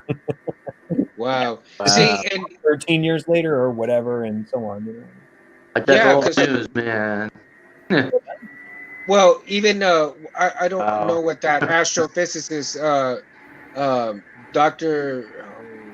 Shima, I forgot his name, but he had done an interview because he made a show about making a real lightsaber on how his version would be. I think I know the guy you're talking about. Yeah, he's a little funny. Yeah. Okay. And so, he had interviewed this guy that was working on battery technology, and he was working with the government, and they were essentially making batteries with nanotechnology that the size of a AA or maybe even a D-size battery, whichever it was, that could power an entire city. Wow. They were working with that kind of technology. Are you sure that wasn't postulations too? Because I'm not trying to be, what do you call it, a doubting Mustafa, but I mean, I'm not sure that's even possible right now with our current technology, but it might be more like it's like, for example, there's a lot of theoretical. Sounds ridiculous. Well, that's what it was, is basically theoreticals, because he was saying that the nanotechnology would be like the super very small. I mean even smaller than the LEDs of the nanotechs. Far smaller. And just to roll it up, roll one up would be enough to power a small portion of the grid for a city. Yeah, I might be wrong too. I think it's still theoretical, but I know exactly what you're talking about. So, like, right, there's a difference. So if something's theoretically possible, it doesn't mean we can do it or we'll even be able to do it in the future, but it just means that physics doesn't break doing it. Right, So, for Exactly. example, at the nano level, like, because right with a battery, you have a anode and a cathode, and so they have to be aligned basically like that. You know what I mean? Like, Right. and what actually happens with some batteries is it breaks down because then if the anode sort of breaks down and one cathode touches the other one, and I might even be using the wrong terms. I'm pretty sure that's Uh-huh. right. Forgive me because my brain's not tonight. But the point is, it's kind of like that positive negative. If you touch positive and negative, you cause a short and you get a fire Right. or heat or a failure. So at the nano level, you could do that, but if anything broke that down, you'd get a fire. And in this case, it sounds like at the nano level, there'd be so much energy density that it would probably explode. So Yeah, probably. that's like in other words, if you hit it with a hammer, you'd probably be like, "Hey, look at this battery," Oh, and Yeah. like the end of you and everybody And or whatever. So I don't even know. It's possible that they could do that, but I don't know if they could split them that thin and have it be like sustainable until they figure out some way where they're like, hey, we can split it that thin, and it's almost physically impossible to destroy the battery in any right. regard, and then they'd be pretty well set. Which might Right. be containment to make it that minuscule within it. So that if you got within inside of that, and then the container that it holds with the minuscule power inside of that holds so much power within that battery, so, Hmm. so much power. Whatever you have in that nano tag that exactly. holds that. I mean, That, I mean, a good way to go think of ahead. it is this: is that the current technology is pretty simple. Is the bigger the battery, the more energy density. Like for example, if you have a giant vat of water, you have that much water to deal with. That's different from a cup of water. That's Right. how batteries work too. That's why a D battery has more energy density. It might not have the same voltage, but it has more energy density than say a coin cell battery or a AA battery or AAA You'd almost have to get nuclear. battery. Yeah. Well, Right. the point is doing it in a nano level is definitely possible, but the question Wow. is, do you maintain it without exploding, or I mean, without it being volatile? Because of course, as you know, if you drop a battery on the ground, it doesn't turn into an instant explosion. But if you Yeah. drop a nano battery on the ground and there was no protection between the anode and the cathode, like the violent strike might cause one of it to break down, and that would cause a chain reaction, basically. And again, I'm super simplifying it, and I don't even know Yeah. all the details, but I would say this is battery technology can be dangerous. Like obviously, Yeah. It really can. yeah, at the But I also find it very interesting that, yeah, in the future it could be to where you have a 26.6 battery yep, capacity fit into one of those CR20 3225s or whatever, the for little sure. round, you pop in one of those into your saber and you're like, oh my god, He's got one you right there. gotta, yeah. He's got one right there. So that But exactly. see, Right? So like it's talking about that thing, 3,000 milliampere hours is basically Yeah. just a general measurement, and sometimes they can BS that or whatever. right, If you but know you the battery, you you can fit that kind of energy, into That's something still this pretty dang small, large. That's really just making it bigger of an older idea. yeah. you know. But at the same time, that's what they're doing. It's just all about 15 pounds of potatoes, 5-pound bag. You know what I mean? Is what they're trying to do is stuff more energy into things or whatever. But yeah, Yeah. it's pretty complicated. Like I still even remember back in the day when I was trying to convince people that lithium ions were going to be the way to go. Like you guys would laugh at that. Like there was there was like a thread that I Weapon. put like on the custom saber shop, and it was in 2007. And this is before lithium ion batteries were even like popular at all, and everybody was using lithium metal hydride. I said, look, here's some data that I was thinking about. I was talking to at the time it was this guy. He went by Corbin Doss, and shout out to Corbin. Corbin actually is Joe Muniz, I think is his real name, and he made this saber way back in the day called the Killer Penny, and he was just like one of the original kind of moguls of It's this. a killer penny. Yeah, it's called the Killer Penny. You'll have to look it up sometime. And like Anthony could tell you a lot about it. He probably That's the remembers. one that got me into, custom lightsabers, seeing the killer That's what I'm penny. saying. Man. That's what I'm saying. Crystal Focus, and I was already following, or it was around the same time that I found Nova Star, who's Matthew sitting right here. Right. And, around the same time I found that, I saw the Killer Penny, and I was like, oh my god. Yeah, right. So there you go. Corbin Doss or Joe. I don't know if Joe's probably still even doing this stuff, but anyway, Joe had been mentioned that he's like, well, we could put some lithium-ion batteries in it, and this is like early on when I didn't even know much about it. I'm like, what the hell is that? And he's like, yeah, so go check out these specs, and it's batteries that are coming like they're brand new on the scene. Like they were only available to military and all the other stuff before, but like pretty soon lithium ions they might be more mainstream, Matthew. And I was like, oh really, you think so? And he's like, oh maybe, I'm not sure. Then I looked up all the data, and it was pretty simple. Like, right, it was 3 times the voltage and better energy density. And I'm like, huh. And since it's lithium, not that everybody would know this, depending on what they know about chemicals and this stuff, but it's the lightest metal, period, like that we know of. Like I don't think there's any other lighter weight metal than lithium. So lithium ion is still the lightest weight metal. So for example, if you put 12 nickel metal hydride batteries into something and you put 12 lithium ion and you weighed them, the nickel metal hydride. What about potassium? What's that? Potassium? I'll be right back, guys. Oh, what do you? You mean lithium ion? I just found out about something 2 days ago. Somebody said it shocked me too. It's like solid potassium. I found out it was like somebody was saying it's something like potassium. Yeah, lipo is what they shorten that to, lithium potassium. You can cut it with a butter knife. I'm like, what? And Yeah. it's like a butter. You could cut right through it. I'm like, that is ridiculous. But I was just asking on that. I couldn't believe when I heard it. But yeah, I might be Go ahead. confused too. But then also lipo is the lithium polymer. But it's possible that they were playing around with the idea of doing okay.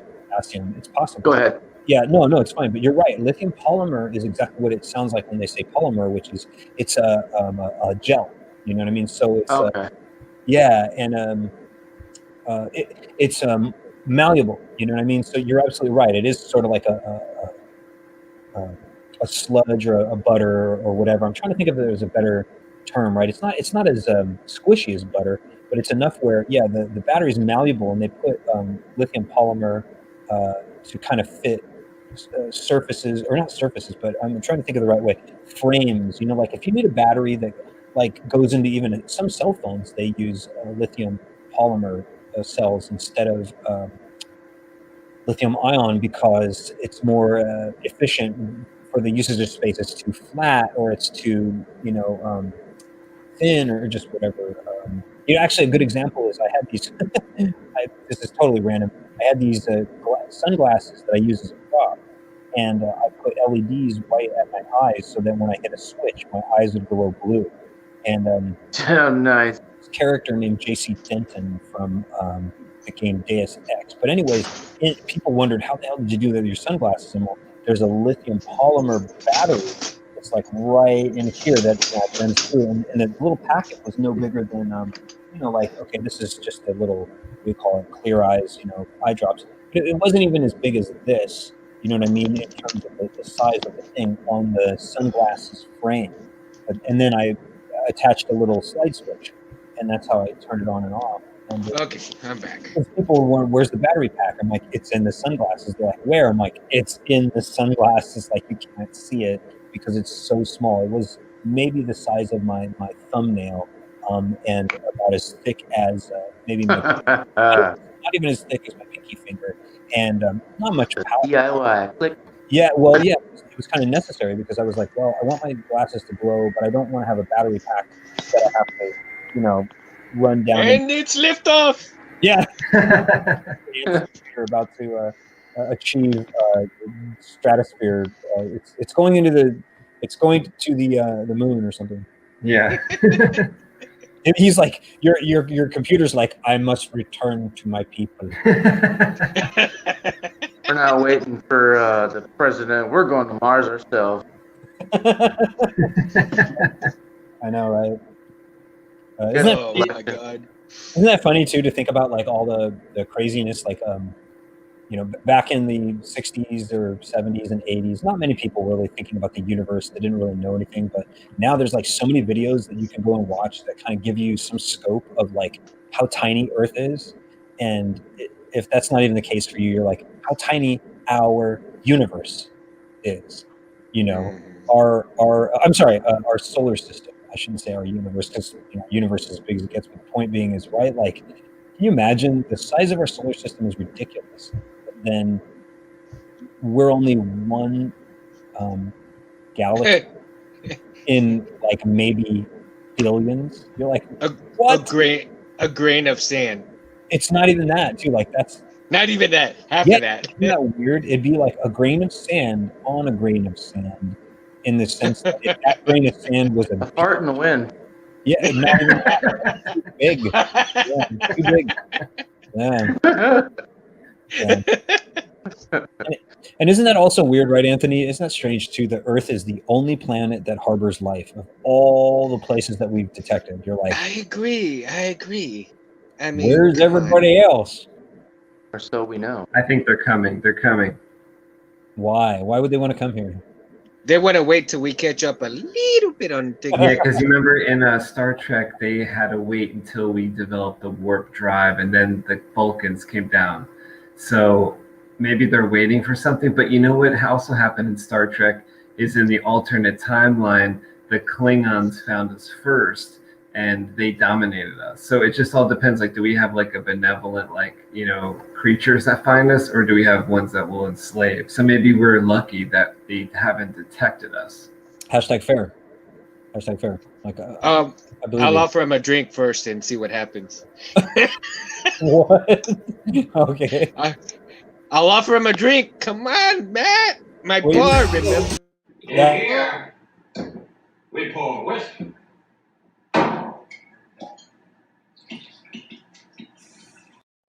Mundo serves them on fire. You had to get that clip from Back to the Beat. In this place, we pour whiskey. Yeah, well, tonight it's just vodka. That's all. Vodka, that works. What do you mean it's just vodka? Dude. That's a good drink. Don't give me one of those, because I'll end up polishing that bottle off.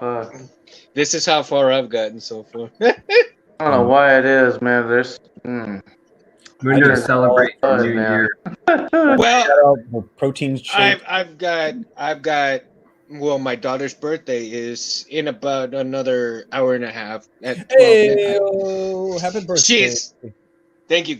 Her name is Kaylee, and she turns 18 in a couple of hours. So.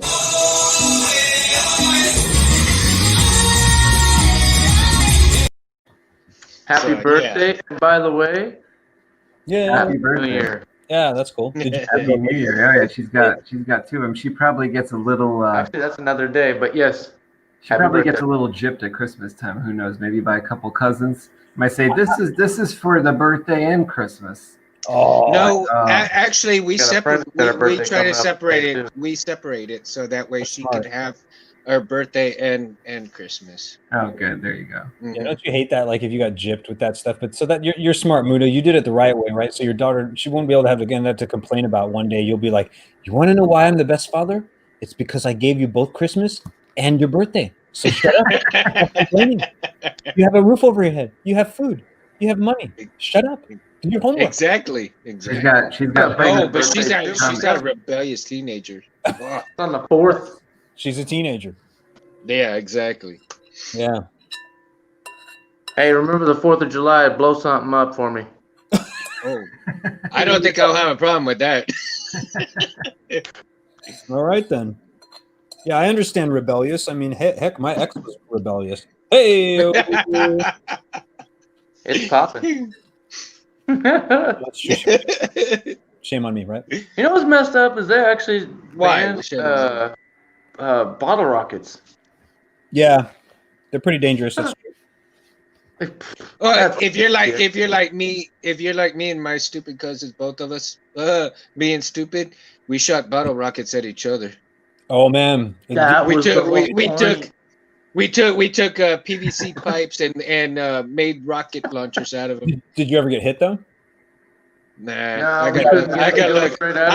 I got lucky. I got lucky. Because right, We you took would've our been rifles and we stuck them at the end of them, and we sat there and pointed them at each other and lit the freaking things off at each other. We had our 22s and just lit like 7 of them off and just sat there. Oh my God. I used to send my best friend Dominic out there with the Bunch of garbage boys. can lid, and he would have to defend against the bottle rockets and the Roman candles. What the hell? No, Roman candles were a little harder to get out of the way of. Well, That's what like I'm talking I about. used to try to be like, it was like right around 1986. It was like the Transformers movie came out, so I said I'm Rodimus Prime. So we taped the 2 Roman candles to my wrists, like I was gonna be one of the Transformers. Wait. Slow down. To your wrists? Yeah, so like my whole forearm was Roman candles, Oh, and I was shooting them like, you know, like Rodimus Prime or whatever. And what happened was, as the balls got lower and lower, it started to burn, and I couldn't get the. There was no way to get the tape, the Roman candles off, and I nearly burned myself pretty bad. Oh my God.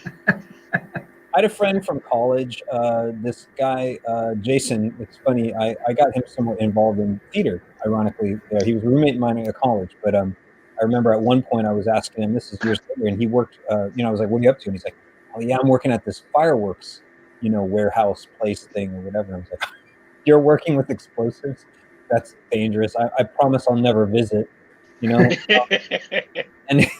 he's like, oh man, he's like, you don't even know the half of it. I'm like, oh no, you've already done something explosive. Please do tell. I'm so excited, and I can't wait.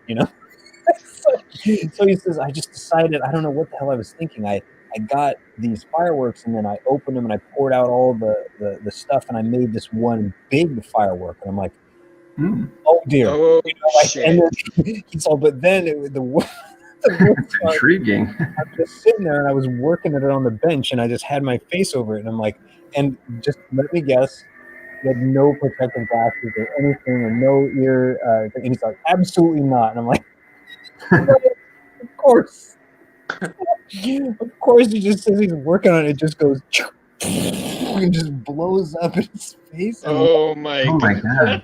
luckily, he's like, of course, it was more bang and flash rather than fire and brimstone. So, but he's like, I felt blinded for a while, but I couldn't hear for like a day. And it's like, God, you're lucky that it wasn't permanent.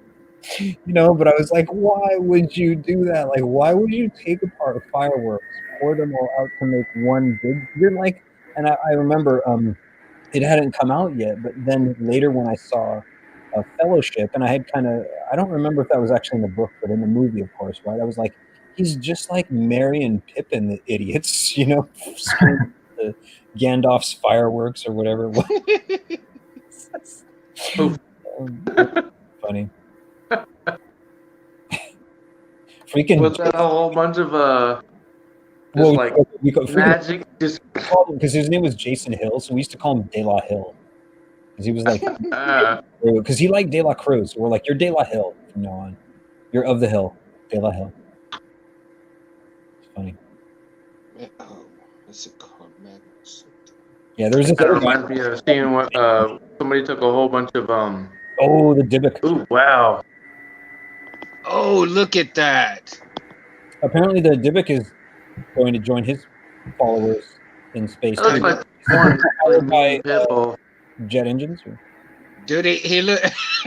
The jet engine. The Dybbuk is taking off with the jet engines. That would actually be kind of cool. Like, hey, Anthony, does the Dybbuk make some kind of weird sound? Like, not a warning sound, but you're like, ooh. Then if they hear it, they like get scary. You know what I'm trying to say? Well, in the first issue of Albatross Junction, the Dybbuk actually like sneaks up on these people that are in the snow. You were telling me. I don't know how he. I mean, one of the characters kind of hears him and is like, "Oh, I hear something. Like, what is that?" And the other one's like, "We don't hear anything." So I don't know how he's actually so quiet.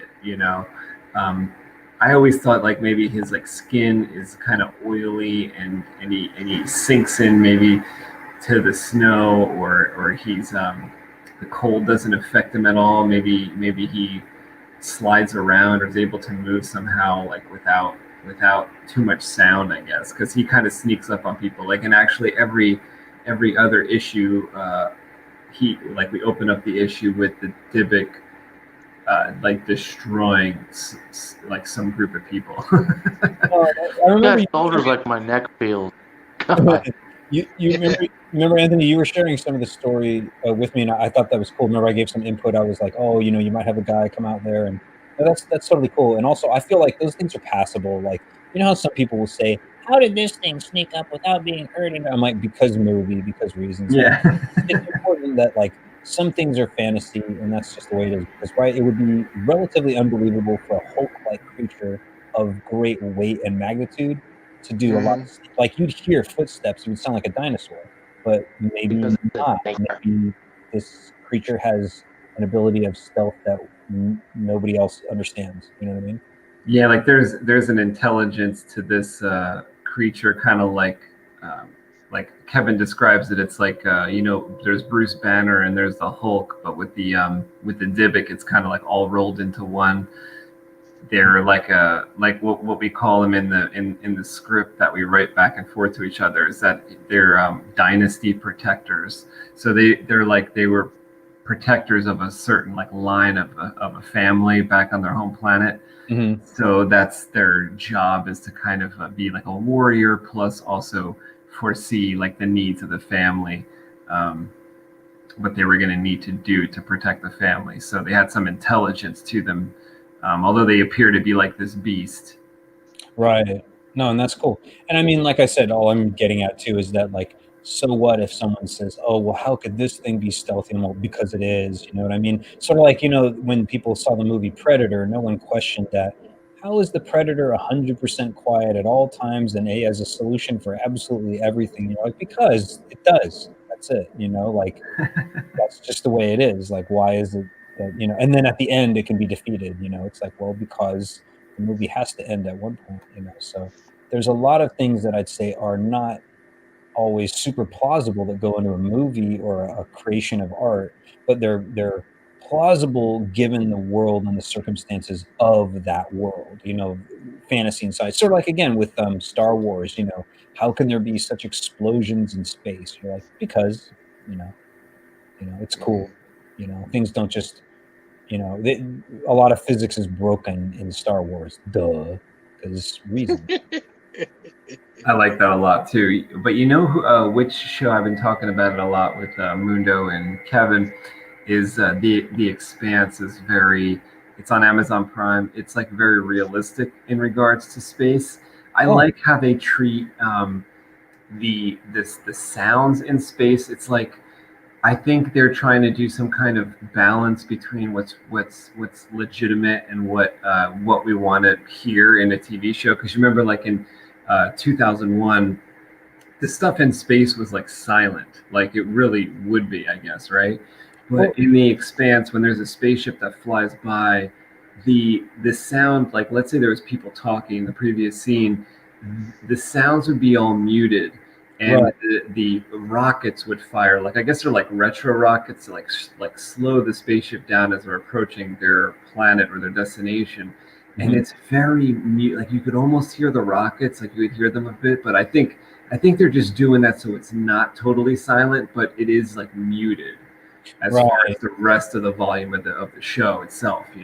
And it's funny you mention that, because there's a lot of debate too when you think about those kinds of things. I'm often not sure why. Like, and let me say this first, really quick: is there is such a thing as sound in space? There really is. In fact, it's 100% true. There is sound in space, but what there is not is any means on which to carry sound to your ears, because the only way sound can travel is in an atmosphere, and that's different. That's why it's so interesting to see the difference between light and sound.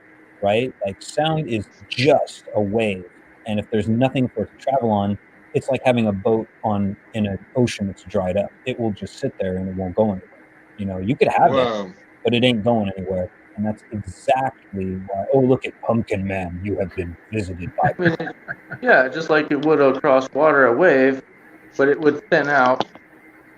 It would carry out like light would, but it wouldn't as much as light would. Yeah.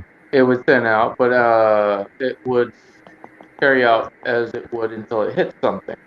Exactly. But it wouldn't carry out as maybe 1/10 as light. Right. Oh, so do you think those, well, so those bombs that they use in Attack of the Clones, and then they also use again in The Mandalorian, if you've been watching that series, this sound wave bomb out of like the Slave One Boba Fett ship, um, those could be legitimate? Do you think because it's like the sound waves could, Oh, that bomb sounded pretty dope, though. I don't know. you know, and Well, it destroys the asteroids and such? yeah. Well, I mean, it's possible. It's not possible in any space environment because space has, again, it's simple. It's like space isn't like just darkness, right? It's a vacuum. So there's no atmosphere in which anything can be carried if that's the only way they can carry it. And sound, it's just required, at least in terms of human sound or whatever. There's no Oh, the sound. decibels. Well, I mean, it's like there's no sound wave that we know of that can travel in not an atmosphere. But that's Is it an explosive or an implosion? inhibited for the most part through space. It just is a question of how long it will take. So that's kind of the irony is unless there's something physically in the way of light that's super, super thick, like, giant thick steel or huge planets. I mean, that's why the moon even gets illuminated and so on and so on. The point is, isn't that interesting? I was actually talking to someone about this. Hear this out, guys. You guys will get a kick out of this. Imagine if sound was like light. In other words, that behaved exactly like light, but it was still sound. In other words, what if it was as we expect with light? We think it's both a particle and a wave in some weird fashion or form. You know what I mean?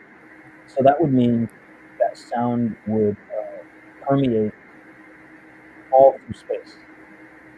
Think about it. Isn't that weird? That, in other words, you know how we talk about there's some images that are like when you look at the stars, you're seeing light from the past. Imagine if you could hear sound from the past. Right. Well, That's definitely cool. Are those being carried with like the radio waves from like let's say the 1930s or something? Are they traveling out there, you think? Maybe it will hit somebody. Exactly. That's the thing. It's completely different, right? Those kind of frequencies. It's totally different the way like some of those things will transmit out to space and so on and so forth. But right, sound has no place in space. Like that's why you can't hear it because there's nothing for it to travel and there's no atmosphere for it to do it. But light, no problem. You know what I mean? So it's so weird to think of that, right? That is weird. Yeah. Well, I mean, I'll give you a small example of something that I've used at the ranch a couple of times. It's called thermite, and it's an exploding target, so to speak. Right. But when you hit that exploding target, you could literally feel the shock wave out of it. As you saw in Iron Man with Tony Stark when he blew those the rockets and stuff. Mm-hmm. They felt that shock wave. Well, with a thermite, you definitely can hear it and feel it as well. What is thermite? Like a quarter stick of dynamite or something? And essentially, it's almost like dynamite in a jar. Oh, okay. That's an easy way to put it because when you shoot it with your bullet, the bullet is so hot that it ignites everything. And when that ignition comes, it's like a small piece of dynamite going off because you can feel the shock wave from it if you're close enough. Yeah. What's it for? To excavate?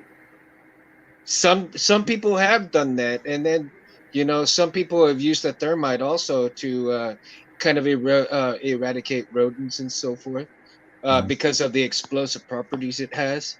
Yeah. And something that a lot of people ignore too, like when you think about movies and actually anybody who's not been around any explosives is they're always like showing people to like run away and then they jump away and then the explosion happens and they're okay. But the irony is you could be really far from an explosion and standing still and the explosion has no devastation on you, but the shock wave when it hits you, it wrecks your internal organs in some cases. Yeah, absolutely. And I mean, it's fascinating, but at the same time, you need to respect that kind of power because really actors and artists and so forth who use this stuff, even the experts who use this stuff, you know, they take such care and such planning Yeah. to not hurt anybody in themselves because of the danger involved with it. Yeah, you know? guys probably remember with Mythbusters too. Like basically, anytime Jamie and Adam were going to blow up anything, they were behind these. I can't remember how thick it was, but it was probably at least 4 to 6 inches of plexiglass or some. Yeah, yeah, Um, maybe it was even like polycarbonate, yeah. lightsaber blades or whatever. But the point is, like, yeah, like people. They were smart about it. They were smart about it. Well, of course, they're scientists. The point is, like, imagine people who didn't know anything about explosions and like, yeah, we'll just blow this up, and don't worry, we'll go off like, 500 feet away. That's good enough, and they won't realize that it's like, yeah, you're not going to be damaged by the actual explosive blast, but the shock wave is going to hit you, and you're going to be like either knocked over or, I mean, I know it sounds silly to people; they don't think about it, but it's like that stuff can crush your lungs or disrupt your organs and all this other stuff. And actually, that's part of the reason they used to talk about with in military. They'd say, "Oh, shell shock," which is just because you're alive and no shrapnel hits you whatsoever. A bomb exploded way over there, and you're like, and they simulate. I think not only in movies but sometimes video games with that awful ringing in your ears. I got that feeling. Like I was at the gun range once with Kevin, and somebody had a 50 caliber gun that they were shooting. Like, did you have ear prot on or no? Yeah, but you know how it was so loud that it wasn't even the ears that hurt me. It was like my heart. Oh yeah, right. It was like you're talking about that vibration. I guess it was like this explosion goes off, which is the bullet, and then that's like, what I'm saying. My heart like felt like an impact, and I was like, oh my God, Jesus. Now imagine if that was like tenfold. Like, in other words, if that was not just a weapon being fired, but an actual explosive blast that carries out a ginormous thing. And imagine if you were hit by maybe several of those or whatever. You're sitting there telling us right now that you felt that there was a little trembling, with your heart. Imagine if you were under the stress of war and this and that. So, like, people just, they don't understand. I mean, I haven't been to war, just in case people think that because I know about this that I have. But my point being is, it's just grossly underestimated because of movies. Explosions always happen just to the right of me, right? And I'm like, okay, come on, guys, we have to go. Chances are you wouldn't do that. If you were next to an explosive blast and you were hurt by the blast itself, you would be laid out on the ground and dizzy. You'd be like, watch that movie. It came out, I think, early this year or last year. It's called 1917. Oh yeah. It's very realistic. Matthew, you would like that. it for this because it's like the human beings in it are very human. Like they get impacted by these nearby explosions and stuff, and oh wow, it's like it's very visceral how realistic it is. Yeah, they felt the disturbance in the force. Oh, it's more than that, but it's like that's the thing that people don't realize, that there's movies like Saving Private Ryan, pretty realistic, but it's like a lot of things aren't portrayed that way because, one, they're too gruesome, and two, they're just. I mean, it sounds weird to say this, but sometimes they're not exciting. You know what I mean? Like even fencing matches or whatever. When I talk about people in fencing, I'm like, movie fighting is so much more exciting than watching a fencing match, because a fencing match, the action happens so quick and someone's dead. So you don't get. It doesn't do that. Well, like, absolutely. I mean, it's portrayed in the movies. It's romancing the whole situation. Yeah, like think about reloads. Like people have accosted movies for years where someone will just be like, and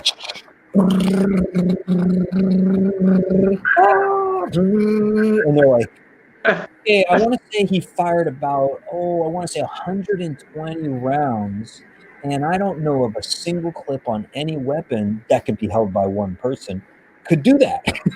And that's because there isn't, and there's a real fencing, right, is like an actual cord, and it's just an actual like hip. It's an actual like a needle point, right? Not exactly, but like fencing was derived from the duel, and then there's several different versions, but that's not the point. The point is, like, for example, when they say on guard, ready, fence. Usually you're like, I'm getting closer, and then suddenly it's like, and they're like, what? And then they go halt, and then they'll explain who scored. And most audience members are going to be like, what just happened? Like, what just happened? And you're like, okay, so you didn't see it, but this is how it worked. This guy went into attack, but he was making a false attack. And then, by the way, this is all happening in a quarter second. So then as he projected his false attack, the other guy was going to try to finish, but then he stopped his attack to parry and hit him right away. And you're like, wait, that happened all in what? I'm all, about a quarter of a second. And they're like, excuse me? And I'm like, exactly. Like, if you blink, literally, not a figurative, like, oh, don't blink, you'll miss it. If you blink, you miss the fencing action. And then you die. So, you know what I mean? Like, the point is, like, that's why sometimes I laugh, because in movies, oh yeah, you have all these people shooting, pistols, rifles, and all of this, explosions, everything going on so loud, but then you don't ever hear anybody going, huh? What did you say? Right. What? I Yeah. can't hear you.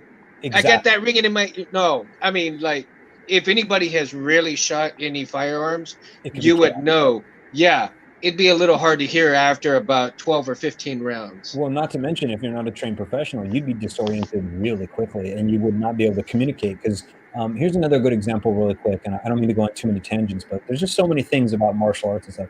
So there's this martial artist of the past, and his name was Boz Rutan.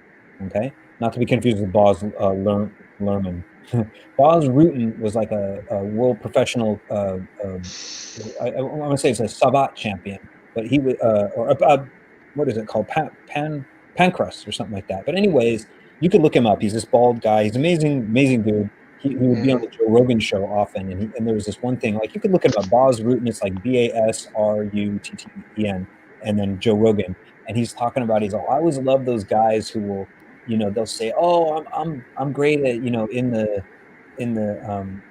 what do you call it, in the training and everything, I've trained so hard and he's like, have you fought a real match yet? And they're like, no, I'm going to be great though, I'm going to be great. And he's like, you don't understand, like, until you've really gone and done it for real, you will not know if you're prepared. He's like, you will not, you will simply not know. And he's 100% right. Like, the difference between going into a real match when you have to face off someone you've never met and you're worried and all the adrenaline going, you don't know if you're going to freeze up and panic. And he said he saw it a lot. He said he'd see people, they're great in training, they're great in the gym, but he says as soon as they get in a real fight, they panic, and he's like, you just don't know. You don't know who's going to be able to keep it together. And Benny the Jet Urquidez used to talk about that too. And yeah. And isn't he doing his own show right now on YouTube as well? Benny the Jet Urquidez and Joe Rogan Well, Joe Rogan's had his show, his podcast for like decades and stuff. Yeah. Like, he used to be, his whole thing was like talk radio. He did a long time ago with. He's still doing his, right? Huh? Joe Rogan, right? Yeah, Joe Rogan's podcast. Yeah, he has a podcast. He calls it the JRE, the Joe Rogan Experience. But like, Joe Rogan used to be like a commentator for mixed martial arts, and he was like pretty high level of mixed martial arts himself, and used to do like competitive taekwondo, like at a pretty high level for his own work. But anyway, this guy Boz Rutan would just talk about how some people are just not prepared, and it takes training. Like, you won't know if you're prepared for like a fight. You won't. It's sort of like, you guys ever been in a car accident? Yeah, things slow down for me. And it sucks. Just a bumper. You're not ready. You're not trained. It's not like you've practiced being in car accidents so you can get used to it. You have to train for everything that is a disaster in order to be prepared for it. Otherwise, you simply won't be. Well, I've been hit by a car, and that's what really, but that was just such a blink, and that's what gave me seizures. But I was. Sorry to hear that. Yeah, that sucked. Yeah, I can imagine. But it's not like a fight where it's like you really get a chance to do something. But no, not like you get something where you think you got a chance to do something and then really get to do something. No, you don't have time to think. I don't know if I could really do anything, but actually, I had a friend who was in a car accident with his entire family. He was driving, his entire family was asleep, My God. He got hurt really bad, but his family did not. The doctor said it's because they were all asleep. And that means they were Wow. They were just Yeah. like ragdoll, and he like Yeah. braced himself. So actually, in some cases, I guess with these car accidents, it's probably better if you don't brace yourself. Actually, it's Yeah, hilarious. I don't want to say it's exactly. hilarious 'cause that's terrible. I'm sorry to hear that, but it's hilarious you mentioned that in the sense that isn't that ironic? Like, for example, doing tricking. You remember, right, Anthony, that I would do the flips and the twists or whatever. Yeah. When you panic in the air and you falling and you tense up, you make yourself rigid. And a good way to think of it is you make yourself more like glass. So when glass is rigid and it falls to the ground, there's no It give in shatters. glass. It just shatters. But if you were rubber, rubber doesn't shatter when it hits the ground. It just kind of goes plunk at a blunt, you know. So the irony is exactly like it's probably, I mean, we can't be scientifically sure, but I bet you that is why, is that they were asleep and when the accident happened, they sort of flopped and everything, and their bodies probably just sort of overall absorbed a lot of the damage. Whereas if he was like, then suddenly all the damage went through his arms and probably like broke his arms or whatever. Yeah, Because all that kinetic energy went through there. So, by holding back and trying to be like, I'll stop this car accident. And you're like, dude, that's like getting in front of a train and being like, halt, you know, off go your arms, you know. But yeah. yeah, if you go like a rag doll, that's the irony. So like when you're falling, I was always trying to tell, like even my daughter, I was trying to teach her, like if you're falling down, try to stay relaxed. Like if you know you're gonna fall and you realize it, go more relaxed on the fall. Like don't freak out. You'll be better off. I mean, you know, if you're falling, you're gonna get hurt. But the point is like, don't panic. It makes it worse. Oh shit! Yeah. Like, whoa! Oh shit! Ah, damn. You're talking from experience. Like I've fallen times and injured myself really badly. Like, you know, I fractured my C3. Don't do that, by the way. I don't recommend it. Your neck. Yeah, don't fracture your neck. It's not a good idea. Next time I try not to. Yeah, exactly. I fractured a rib many years ago. My knee, my right knee, I messed up my, not ACL, because that's the worst one, my PCL. Yeah. You don't want to mess with your knees, but if you would rather mess with your knees, don't do ACL, do PCL. That's what I did in my right knee, but it's probably healed by now. Like that was decades ago, you know, or like something like that. Yeah. Yeah. Something like that, you know?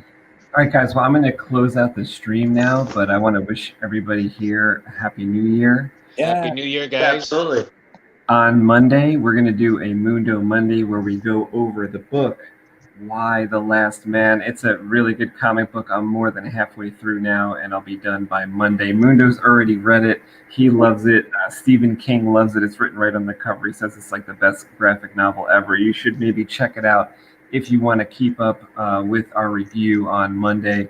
It's we're reading, it's like a 200-page graphic novel called Why the Last Man, and it's by Brian K. Vaughan and Pia Guerra. And it's a really interesting book. It's really off to the races right from the first page. You always want to keep seeing the next panel. So I'm excited to finish it. I've been reading it every chance I could get on my vacation. So Monday, Mundo Monday, we're going to check out our review between Kevin, Mundo, and myself. And we'll be talking about that and also, you know, drawing Albatross Junction as well throughout the show. Anything you guys want to say before we roll out?